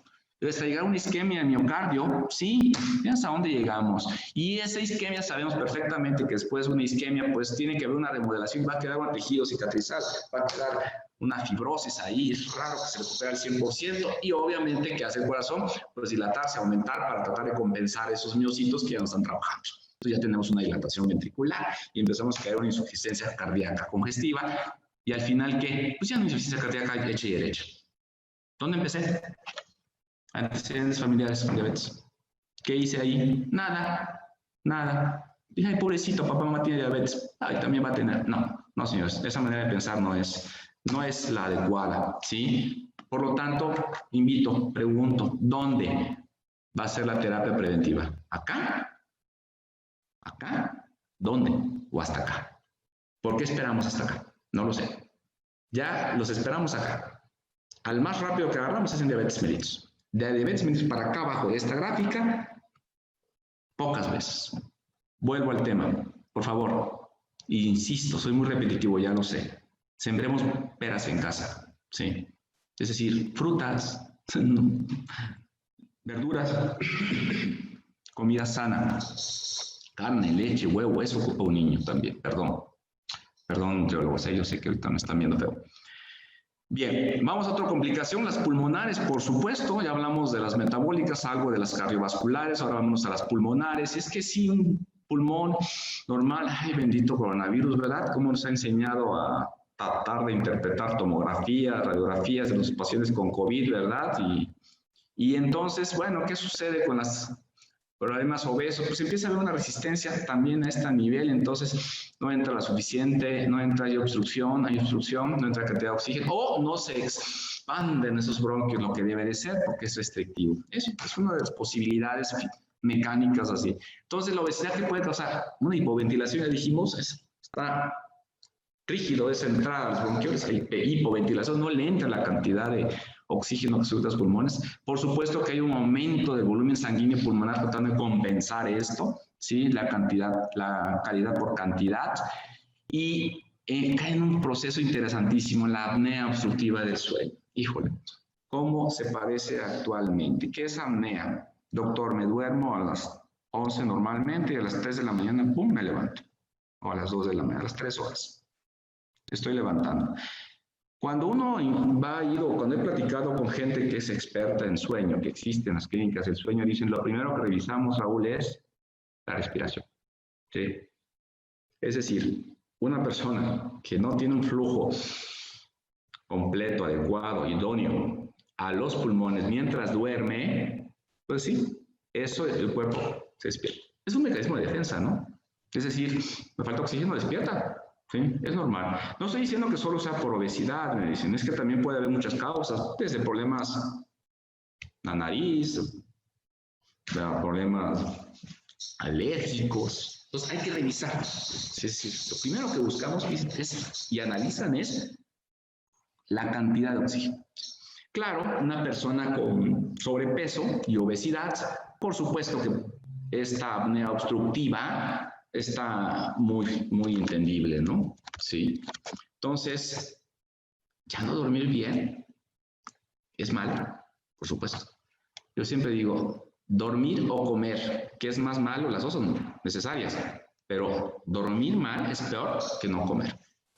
Porque una persona que no duerme bien no descansa. Si no descansa, pues al día siguiente ya sabemos cómo está. Y el punto no solo es descansar, sino que tiene otras alteraciones metabólicas, empieza a tener hipertensión, etcétera. Y hay pacientes, nada más, fíjense, ¿cómo le mejoramos? Mejorándole el peso, se mejoró la apnea y algo interesantísimo, la presión arterial se le controló. Así de sencillo, nada más con eso. Es decir, la causa de su hipertensión era, pues, esa apnea del sueño que estaba teniendo. Entonces, inflamación, este asunto de la obesidad no es la única complicación vascular, la apnea del sueño, pero son los mecanismos que han quedado implicados para esta apnea, pues es el aumento del estrés oxidativo en los pulmones, la inflamación y esta disfunción endotelial de los vasos sanguíneos pulmonares. Muy bien. ¿Complicaciones gastrointestinales habrá? Por supuesto, sí las hay. Sí las hay, y bueno, tenemos una muy interesante. En este esquema puse el hígado normal, una esteatosis hepática y ya una cirrosis. Puede ser en ese orden o no necesariamente. ¿Qué quiere decir esto? El hígado graso en el país es un problema serio y conozco pacientes jóvenes de 30 años o menos, es decir, ¿cómo? 30 años. No estoy hablando del hígado graso alcohólico, estamos hablando del graso no alcohólico. ¿Por qué graso? Fíjense que el cuerpo, cuando no existen huecos, a ver si me explico, aunque en el cerebro a veces se notan huecos, pero en realidad no hay huecos, no hay huecos. Es decir, mi cuerpo todo lo rellena y lo que hace más para rellenar todo es con tejido conjuntivo, conectivo, colágeno y demás. Pero el hígado no, el hígado tiene la capacidad o particularidad de que cuando empieza a haber carencia de tejido hepático, se llena de adipos de grasa, ¿sí? De grasa, a diferencia del resto del cuerpo. Entonces, ¿qué sucede o por qué empieza a haber esa disfunción o por qué se empiezan a alterar esos hepatocitos? Lo que pasa es que ya dijimos, la obesidad es una función interesante que tiene el hígado para mantener esta homeostasis metabólica. El hígado y su interesante. Acuérdense que todo lo que comemos, después de ser absorbido, ¿a dónde llega? ¿Cuál es el primer órgano al cual tiene que llegar todo lo que comemos, ingerimos? Al hígado. Entonces el hígado le llega todo. Llega todo, la glucosa, el exceso de carbohidratos, el exceso de lípidos, todo. Ya dijimos qué hace con los lípidos, tiene que convertir a producir colesterol que necesitamos, HDL para secretarlo. La glucosa, pues alguna la almacena y la que sobra, pues no la puede almacenar como glucosa, ¿verdad? ¿Sí? Entonces empezamos a almacenarla como grasita, ¿de acuerdo? Pues no queda de otra, porque sí podemos convertir los humanos de carbohidratos a lípidos. Entonces, pues sí, me sigo metiendo más glucosa, pues entonces puedo yo, ¿qué dice el hígado? Pues ya tenemos suficiente glucosa en el cuerpo. Lo más que te puedo almacenar de glucosa es un día de glucosa, suficiente, no ocupas más. Sí, pero yo te estoy metiendo más carbohidratos, más glucosa, pues entonces que todo el extra que me metas de glucosa lo voy a convertir en lípidos, en grasa, triglicéridos. Y empiezo a circular ácidos grasos, empiezo a acumular grasa y el primer lugar pues va a ser el pobre hígado. Es decir, porque el exceso que hace, pues tiene que acomodar, ¿no? Y entonces, cuando ese se acumula de lípidos, ya que llega el momento que dice, bueno, ya tengo mi reserva de lípidos, ¿la puedo convertir a glucosa otra vez? No, espérate. Eso no sucede en los humanos. Las plantas sí. Por eso digo, no hay plantas gordas. Si hay humanos gordos, obesos. El humano sí convierte de carbohidratos a lípidos. Pero una vez que está lípido, ya no lo regresamos a glucosa o a carbohidratos. Las plantitas sí, pueden convertir a lípidos y de lípidos interconvertir a carbohidratos. Qué interesante. Pero bueno, no estamos hablando de plantas, ni soy experto, por supuesto, pero estos lípidos se acumulan y entonces empezamos a caer en un hígado graso, que por supuesto no solo ahí, sino se acumulan en demás partes del cuerpo, ¿verdad? Es lo que llamamos esteatosis hepática, pero no alcohólica. ¿sí? Y miren, interesante, niños y adolescentes ya con sobrepeso. Y empezamos a tener que medir pruebas para analizar fibrosis hepática, hígado graso, y es interesante la prevalencia del hígado graso desde niños y adolescentes, no es una enfermedad de viejos, por favor, ¿sí? Es que la obesidad, repito, las peras se cultivan en casa, no en la escuela. Entonces, aquí empieza, no, es que tiene hígado graso como el papá, no, espérate, no es así el punto, esto sí lo podemos nosotros favorecer. Totalmente. 3 factores que contribuyeron al hígado graso no alcohólico. ¿Cuáles son? Resistencia a la insulina, la adiposidad visceral y el peso corporal. ¿Las 3 las puedo medir? Sí. Ya dijimos cómo. ¿Las 3 las puedo de alguna manera controlar? Sí. Estoy hablando, desde el principio dije, no estoy tocando patologías que provoquen hormonales, etcétera, provoquen esto, Sí, claro, yo puedo evitarlos antes de que llegue a una estatosis hepática. Ah, ¿por qué? ¿Qué dije? Convierto carbohidratos en lípidos, pero ¿puedo regresar lípidos a carbohidratos? No. Así que si ese hígado empiezo de mi 100% de hígado, 5%, o sea, tengo 95% de capacidad hepática. ¿O qué tal si tengo 20% de grasa? Ah, pues mi hígado está al 80%. Ah, ¿qué tal si tengo 50 y 50? Ah, pues mi hígado está al 50%. ¿Sí? Entonces, ¿qué? ¿Y qué hago con esa grasa en el hígado? Ya no la vas a poder revertir a glucosa, a carbohidratos. ¿Me explico? Entonces, vean la importancia que esto puede llegar a ser irreversible, hasta que puede llegar un momento en que de plano, o sea, 95% de grasa, ya sea una cirrosis, 5% de función hepática. Ojo, ¿es muy común en México? Sí. La cetosis hepática desde niños, sí, jóvenes. Otras complicaciones intestinales, por supuesto, el reflujo gastroesofágico. Ya dijimos. Otra vez, no puedo dormir en la noche, doctor. Sí. ¿Por qué me levanto una tos? Ajá. O tengo cosquilleo en la garganta. Ajá. Sí, lo que pasa es que tienes un reflujo. Como te pones horizontal, sube ese reflujo, ese ácido te provoca cosquilleo y pues te da tos. No sabes por qué, ¿verdad? Sin embargo, ese reflujo gastroesofágico, pues la gente que padece tiene que dormir semisentada, es decir, dicen los clínicos semiflavo, es decir, una inclinación, ¿verdad? ¿Para qué? Para que pues, ese ácido no suba tanto al esófago y no le provoque el cosquilleo a la faringe y no provoque tos y lo despierte, porque no pueden dormir, ¿sí? O también una hernia hiatal, es tanta erosión, que al final podemos llegar, y el peor de los casos, llegar a un esófago de Barrett, ¿verdad? Una inflamación constante ahí.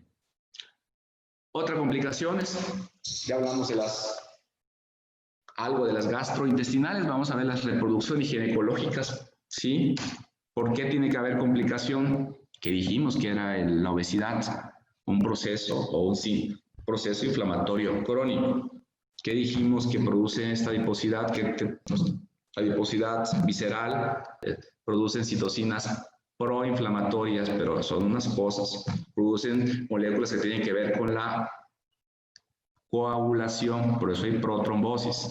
Producen moléculas que son hormonas, claro, hormonas.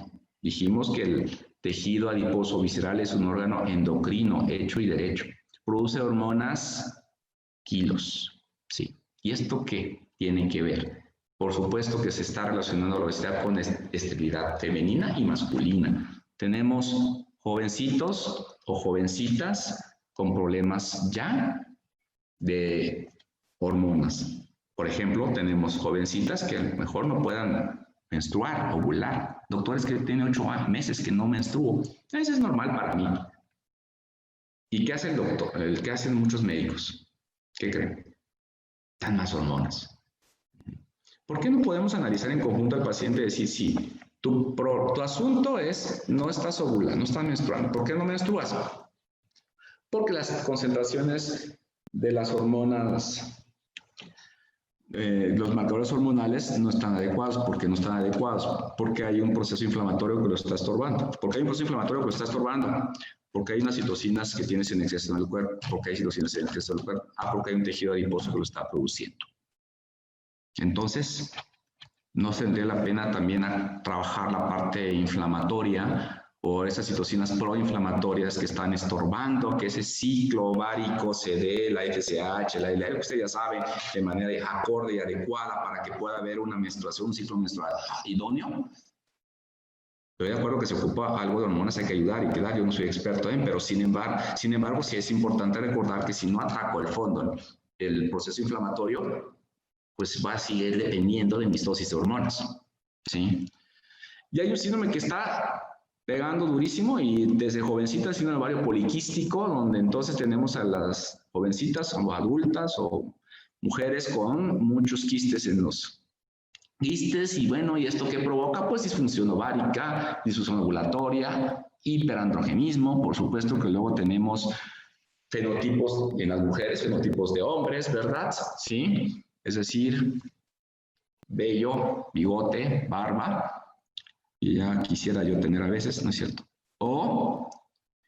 ¿Y qué sucede en los hombres? Bueno, los hombres pues también tienen su efecto. Dirán, bueno, si produce tanto andrógeno, qué padre, ¿no? ¿Serán superhombres? No, resulta lo contrario. Fíjense que el cuerpo hace algo muy interesante. Produces mucho de algo, dejo de producirlo. Es un mecanismo natural de retroalimentación.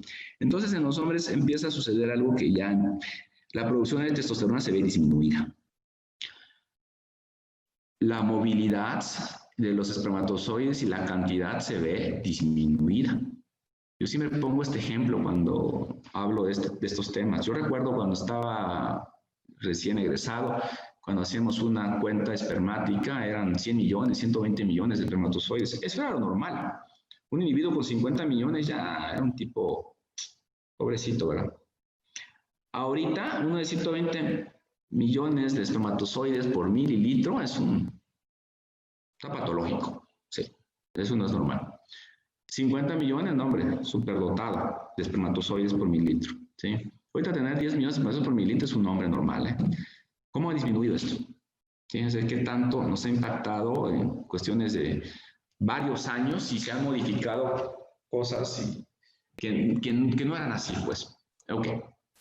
Estos cambios hormonales, por supuesto, hay que atenderlos. Si no atendemos a este jovencito, pues va a tener problemas de esterilidad que pueden ser perennes. Tenemos que atenderlo en esa etapa, antes de entrar a la pubertad. ¿Sí? Muy bien. Un tema que me encanta, por supuesto, que es obesidad y cáncer. ¿Por qué? Porque me he dedicado al estudio del cáncer mucho y he trabajado más con cáncer de próstata. ¿Y qué tiene que ver la obesidad con el cáncer? Vuelvo a insistir, yo no dije que toda persona obesa tiene cáncer o va a tener cáncer, por favor. Yo estoy diciendo, a ver si puedo explicar. Una obesidad es un proceso inflamatorio crónico. Un proceso inflamatorio crónico me puede llevar a un cáncer.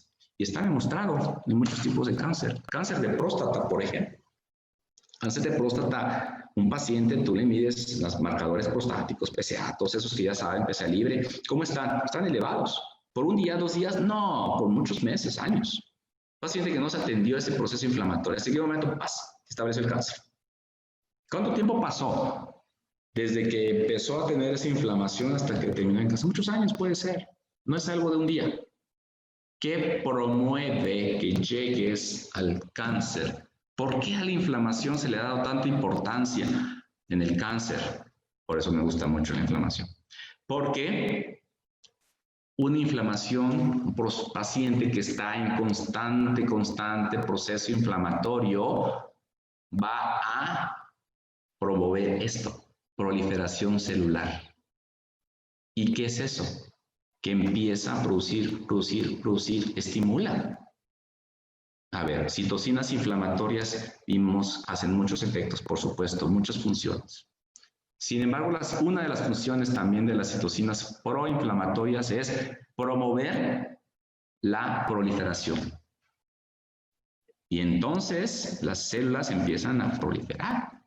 ¿Quién les está diciendo que proliferen? Pues las citocinas proinflamatorias. ¿Y por qué le están diciendo eso? ¿Necesita crecer estas células de la próstata? No, es que hay unas moléculas inflamatorias que le están indicando y ellas obedecen. ¿Y por qué hay esas situaciones inflamatorias? Porque hay un proceso inflamatorio crónico en el paciente. ¿Y por qué hay un proceso inflamatorio? Porque tiene obesidad. Pero además estas citocinas inflamatorias no solo favorecen la proliferación, sino que disminuyen la muerte celular, la apoptosis. Y esa combinación es preciosa para el cáncer. Al cáncer, ¿qué podemos decir del cáncer? Pues podemos decir mucha proliferación y poca muerte. Sí, por eso hay una proliferación desmedida, acelerada de unas células de un tejido, de un órgano, y al rato ese tejido ya hizo hiperplasia, hipertrofia, y entonces ya podemos llegar a un cáncer. ¿Y qué pasa si estoy prolifere? ¿Quién tiene más posibilidades, más posibilidades de chocar? Yo que solo tomo mi carro de aquí al trabajo, del trabajo a mi casa, o el que se dedica a dar servicio como un Uber, un taxi, que 24 horas está el carro circulando. ¿Quién tiene más posibilidades de chocar? Pues él. Yo no es que maneje peor, no, yo manejo peor que él seguro, sino es porque tiene más posibilidad, porque tiene más riesgo, porque está 24 horas el carro está en la calle, por eso, no por otra cosa. Entonces, ¿qué es eso? ¿Cómo lo traduzco? Más proliferación, pues en alguna de esas, ¡pac!, una mutación. Al rato, ¡pac!, otra mutación. Al rato, ¡tac!, otra mutación. Y al rato ya se estableció el cáncer. Un tejido que está en proliferación desmedida, pues puede, en uno de esos ciclos celulares, tener una mutación. Y al rato la descendencia de esa célula, pues van a salir con esa mutación. Y al rato otra mutación y otra mutación. Entonces, ¿por qué hubo esa mutación? Azaroso, porque ocurre siempre, no es algo que solamente en los obesos, pero en todos nos pasa. Una mutación en una célula puede ocurrir en un ciclo celular, sí, por supuesto. Sin embargo, si esa proliferación es desmedida, pues voy a tener en exceso, la posibilidad, una proliferación desmedida va a tener la posibilidad de una mutación. Entonces, ¿por qué hay mutación? Porque hay una proliferación en exceso. ¿Por qué hay una proliferación en exceso? Porque tengo unas citocinas que me están diciendo prolifera. Y esas citocinas se llaman proinflamatorias. Acá está. ¿De acuerdo? Muy bien. Entonces, cáncer, repito, no quiere decir tampoco que todo proceso inflamatorio termine en cáncer. No. Sin embargo, sí hemos visto el cáncer de mama, por supuesto, el proceso inflamatorio, quistes, etcétera. Por eso sabemos que el cáncer de mama es la primera causa en damas. Ya el endometrio disminuyó porque gracias a la vacuna del VIH, gracias al Papa Nicolau. Pero el cáncer de mama, ¿por qué está? Porque pues, es que no tenemos todavía, lo que se hace son las exploraciones que se les explica, se les platica a las damas para que desde un principio estén revisando, porque sabemos que un proceso inflamatorio mamario me puede llevar, ¿sí? Así que, sin embargo, no todos los procesos inflamatorios son por citocinas inflamatorias. Sí, en este caso estoy hablando de situaciones inflamatorias producidas por un sobrepeso, nada más. Puede haber citocinas inflamatorias producidas por un proceso infeccioso, no es el tema, ¿sí? Otro cáncer interesante que la verdad me está preocupando porque ya está en un tercer honroso lugar nacional es el cáncer de colon, ¿sí? Cáncer de colon, me acuerdo hace muchos años, cáncer de colon era algo muy raro, algo que no venía en mente. Sin embargo, ahorita el cáncer de colon es común y más interesante, común en jóvenes ya. ¿Y por qué estamos entrando? El cáncer de colon es el clásico ejemplo, como el de próstata, que es un proceso inflamatorio crónico. Una persona con cáncer de colon seguro padeció de una inflamación crónica, puede ser colitis. Ese proceso inflamatorio no atendido por muchos años. ¿Por qué? Inflamación es proliferación es posibilidad de una mutación, mutaciones y mutaciones me pueden llevar a cáncer. Esos procesos inflamatorios en colon hay que atenderlos a tiempo, hay que revisarlos. Tenemos buenos parámetros, buenas opciones ahorita, unas sí son invasivas, otras en laboratorio se pueden revisar en tiempo. Hay marcadores como la calprotectina, ferritina, que podemos revisar. Si es una inflamación crónica por cuestión emocional del paciente o es una inflamación crónica por algún problema autoinmune, que eso ya es otro tema. Sin embargo, si es un proceso inflamatorio, hay que atenderlo. Hay que atenderlo porque no vaya a ser que lo dejemos, descuidemos y llegue un cáncer de colon. En primer mundo se recomienda a personas mayores de 50 años colonoscopía una vez al año. Primer punto. Yo no pregunto en México si la practican o realizan las personas arriba de 50, 60 años, ¿sí? O personas que han padecido de pólipos, pues, necesitan entrar a una colonoscopía. Tienen que estar revisando que no haya por ahí una formación tejido de masa que no se ve, no se palpa, pero pues ahí está. Y luego cuando llegan los pacientes, la verdad es una masa tumoral de unas cosas impresionantes, 2 kilos, 3 kilos. ¿De acuerdo? Bueno. Conclusiones, la obesidad asociado a un gran número de complicaciones de muchas índoles, ya vimos algunas, por supuesto, ya dijimos que la prevalencia en el país, dijimos obesidad, sobrepeso y obesidad. Mujeres están arriba del 75% y los hombres, ahí vamos atrás. Caballeros, no hay que dejarse. Es un problema de salud, pero no es de las instituciones de salud, no. Es un problema de salud de todos. Por favor. Tenemos que identificar el trastorno de raíz desde casa, desde ahí, para poder atender. Cada paciente es diferente, cada caso viene diferente. No podemos a todos darle la misma cantidad de metformina, de insulina y ya. No, tenemos que atenderlos de raíz, de fondo. Muy bien.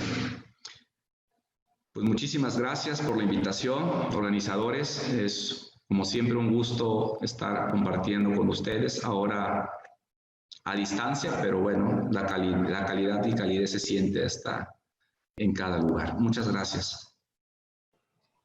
Muchas gracias por tu participación, doctor, tan nutrida, tan amena. Gracias, te aplaudo, te abrazo. Y enseguida, por favor, Rodrigo, habilitamos el chat para la serie de preguntas, por favor. Listo. Gracias. Elena, por ahí levantó la manita o es un aplauso.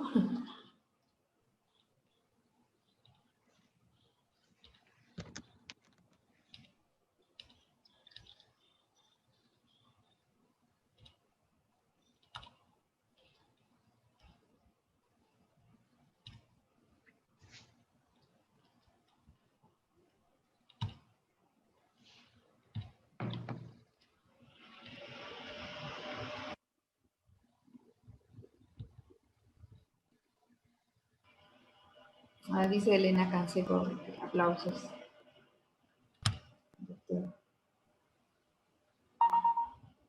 También pregunta Iván Velázquez, doctor, ¿cómo se relaciona la obesidad con el síndrome de ovario poliquístico? ¿La obesidad puede causar eso? Sí, platicamos que una de las complicaciones más frecuentes es síndrome ovárico poliquístico. Hay un parámetro que los ginecólogos utilizan para llamarle síndrome ovárico poliquístico, por supuesto, ¿no? Ellos hablan de, sobre todo en capacidad de resolución de los ultrasonografistas, y hablan de una medida de 7 milímetros, 0.7. Es decir, ¿cómo puede llevar? Un tejido adiposo, dijimos, produce hormonas en exceso. Sí, estas hormonas favorecen el crecimiento de tejido. ¿Dónde tenemos muchos receptores para estrógenos? Pues ahí, en ese lugar, en el ovario. Si estoy produciendo hormonas como estrógenos y otras en mi tejido adiposo, pues le llega a este ovario y este ovario pues la recibe. ¿Por qué? Porque tiene receptores. Entonces va a crecer. Pero pues el ovario no va a crecer, sino lo que va a hacer es acumulación de células, proliferaciones celulares y empezar a formar los quistes que se pierden. ¿Sí? Tejido adiposo, dijimos, visceral. Una de sus grandes dolencias que tiene o que nos preocupa es la cantidad de hormonas que secreta que llegan a todo el cuerpo. ¿Sí? Y eso pues llegan a la mama, por eso también tenemos quistes mamarios, llegan a los ovarios y por eso tenemos... Y esos quistes en mama, ya sabemos que los patólogos revisan si es estrógenos o es de progesterona, ¿sí? O lo que llaman, por eso precisamente el marcador que ellos le ponen, ¿no? Pero al fin y al cabo esas hormonas, ¿quién las está produciendo?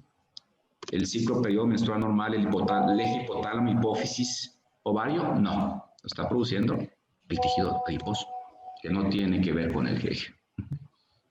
Gracias, doctor. Comenta Elena Canseco, muy enriquecedora su plática. Muchas gracias.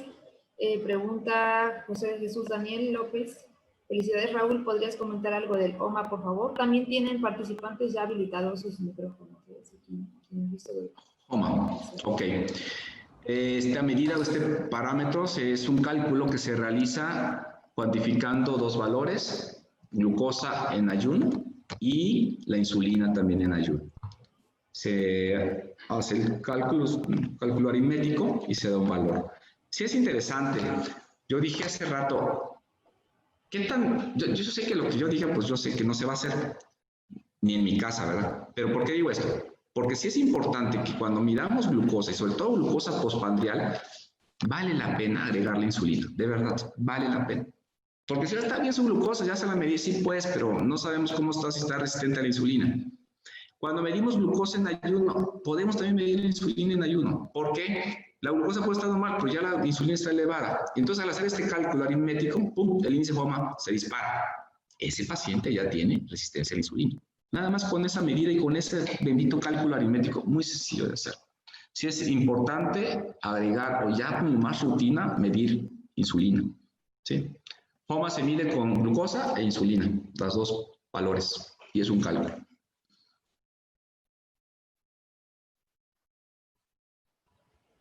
Muchas gracias. Que tampoco es frecuente que lo soliciten, ¿no? Como decía, ¿no? Se pide, solo se pide glucosa en ayuno, ¿no? Cuando mucho una casual, y hemoglobina glucosilada, pues incluso por eso no se establece como de fijo, pues, ¿no? Que se haga, ¿no? Los costos incluidos, pero que te pidan insulina o índice OMA, pues tampoco es frecuente. Comenta Tania Gabriel, muchas gracias, doctor, muy interesante su ponencia, felicidades. Gracias. Y comenta Enrique Ramos Carmona, hola, ¿qué tan cierto es que la elevación del colesterol y triglicéridos es por una, entre comillas, congestión hepática, algo parecido al drenaje que se llena y no permite metabolizar ese colesterol y triglicéridos? Bueno, en cuestión de dislipidemias, tenemos que recordar que existen las dislipidemias congénitas, que se clasifican tipo 1, tipo 2. Había que revisar la función hepática, si es que está como está, y revisar los parámetros de los subtipos de colesterol, ¿no? ¿Sí? Cierto que el hígado es importante para hacer esa conversión de LDH de colesterol, ¿sí? Y recordar también que los triglicéridos, en realidad, mucho de ellos proviene de la cantidad de ácidos grasos que se van acumulando, o puede ser por una conversión de glucosa, empezamos a acumularlos. Si el hígado tiene un papel importante en las epidemias, claro, y la persona no ha caído en hígado graso, por cierto, Enrique, eso habría que analizar, ¿no? Y hay para valores, hay estudios como Fibromax, Fibrotest, perdón que los diga, son marcas comerciales, pero no hay otros, para medir hígado graso, medir adiposidad, hígado, fibrosis hepática, ¿sí? Si es que se está pensando en eso, ¿no? Ultrasonidos para ver si no hay algo de congestión hepática, ¿no? A ver esos canalículos biliares cómo están. Muy bien, muchas gracias. Sí, maestro Daniel, creo que quiere comentar algo. ¿Qué tal, Raúl? Otra vez, y gracias por la respuesta del índice OMA. Felicidades, doctora. Y bueno, entonces, pues después de toda tu plática tenemos mucho que hacer, tanto en casa, como dices, y tomar este problema que es serio, y lo han estado platicando desde toda la semana, desde el lunes. Y pues es preocupante, ¿no? Porque estamos viendo ahorita el descubierto más problemas desde jóvenes. Y bueno, pues creo que este problema de obesidad está muy involucrado a la diabetes, ya lo has visto, ya lo has dicho. Pero tengo una duda ahí en la leptina. ¿Qué es lo que sugieres tú? Y ya lo dijiste, pero no me quedó claro, sí, como una situación preventiva. ¿Qué combinar ahí, tanto nosotros que estamos en el laboratorio clínico? Perdón, no oí lo primero. Ventilación. No. ¿Qué es lo que tú nos recomiendas como laboratorio clínico, sobre todo en cuestiones preventivas, ¿sí? En estudios para poder prever alguna alteración? Tenemos obesidad. ¿Qué hacemos? O sea, ¿qué podemos combinar? ¿Qué pruebas podemos combinar para poder ser más preventivos en esta situación? Obviamente sabemos que tenemos el gen y ahí no podemos hacer gran cosa, ¿no? Pero sí podemos cambiar nuestro estilo de vida. Pero qué panel de pruebas podemos realizar desde la juventud con los antecedentes, que es lo que trabaja también la doctora, con los antecedentes heredofamiliares, y en estos jóvenes, qué panel podemos proponerles para poder ser más predictivos? Sí, claro, muy buena. Sí, como te platicaba en ese esquema, ¿no? Donde decíamos un niño con antecedentes de papás diabéticos o familia diabética y que no hacemos nada hasta que caen diabetes, ¿no? Y eso puede ser ya 30 años después. Sí, los estudios que recomiendo y que sí están y son los que definen el síndrome metabólico es la glucosa en ayuno. Yo le agregaría glucosa e insulina en ayuno. La glucosa postprandial es buena, pero si ya se va a hacer y ya se le va a dar la carga de glucosa, pues por favor vamos a medir la insulina también, ¿sí? Porque a lo mejor no tiene diabetes, pero ya tiene resistencia a la insulina. Entonces, si se va a hacer ese segundo análisis a las 2 horas con la sobrecarga, pues ya de una vez le incluimos las dos. Entonces, glucosa en ayuno con insulina para hacer el índice HOMA que decías, HDL colesterol, por favor, LDL colesterol, triglicéridos, por supuesto, esos son al menos los que sí tenemos que hacer. La hemoglobina glicosilada, ¿por qué no la sugiero en un niño? Porque pues en ese momento nos va a dar normal, sí nos puede dar normal, sí nos puede dar baja. Yo la recomendaría ya cuando estemos establecidos más adelante. Así que vamos con esos 4 valores. Y además sí le agregaría de vez en cuando a ese niño con antecedentes, sobre todo, la glucosa e insulina postprandial. Con esos tenemos al menos para metabólicamente revisar. Si queremos ser más exhaustivos, pues tenemos que hacer análisis de lípidos diferentes, pero realmente con eso tenemos, ¿sí me explico? No, al menos para partir, no tenemos que hacer mucho gasto y esos paneles de 26, de 40, de 50 parámetros bioquímicos que hay por ahí, que no sé qué utilidad tengan, y por qué no nos enfocamos solo a estos, ¿sí? Yo creo que en los jovencitos, en los niños, por favor, y con sobrepeso, ya se tiene que, ¿sí? La obesidad infantil es fuerte en México, ¿eh? Fuerte en México. Ya en la universidad más todavía. Sí. Sí, Daniel. Pero HDL y LDL colesterol, por favor, invito a los laboratorios a hacerlo. No calcularlo, no se vale. ¿Sí? Muy bien, pues muchísimas gracias. De esta manera concluimos la participación del doctor Raúl Solís Martínez. Si me permite, voy a compartir en pantalla para hacer entrega virtual de la respectiva constancia, doctor. Y dice: la Universidad Veracruzana, a través del Instituto de Investigaciones Biológicas, otorga el presente reconocimiento a doctor Raúl Solís Martínez por la conferencia magistral Comorbilidades asociadas a obesidad, presentada en el 7º Simposio Enfoque Multidisciplinario de la Diabetes, LIS de Veracruz, Arte, Ciencia, Luz, Jalapa, Veracruz, México, 12 de noviembre de 2020, firman el maestro en Ciencias Álvaro González Kristen, director del Instituto de Investigaciones Biológicas, y una servidora, María Luisa Moreno, coordinadora del mismo. Muchísimas gracias, doctor. Gracias a ustedes. Un abrazo a la distancia, un aplauso, reconocimiento por estar aquí. Y bueno, a los asistentes les recuerdo que nos vemos esta tarde a las 5 con la participación de la doctora Laura Sobino Valdés, con el tema Percepción de los estudiantes de Ciencias de la Salud, importancia de la enfermería en el cuidado de la diabetes. Entonces, muchísimas gracias por estar con nosotros. Nos vemos esta tarde. Buen provecho y mucho gusto. Buen día. Hasta luego, doctor.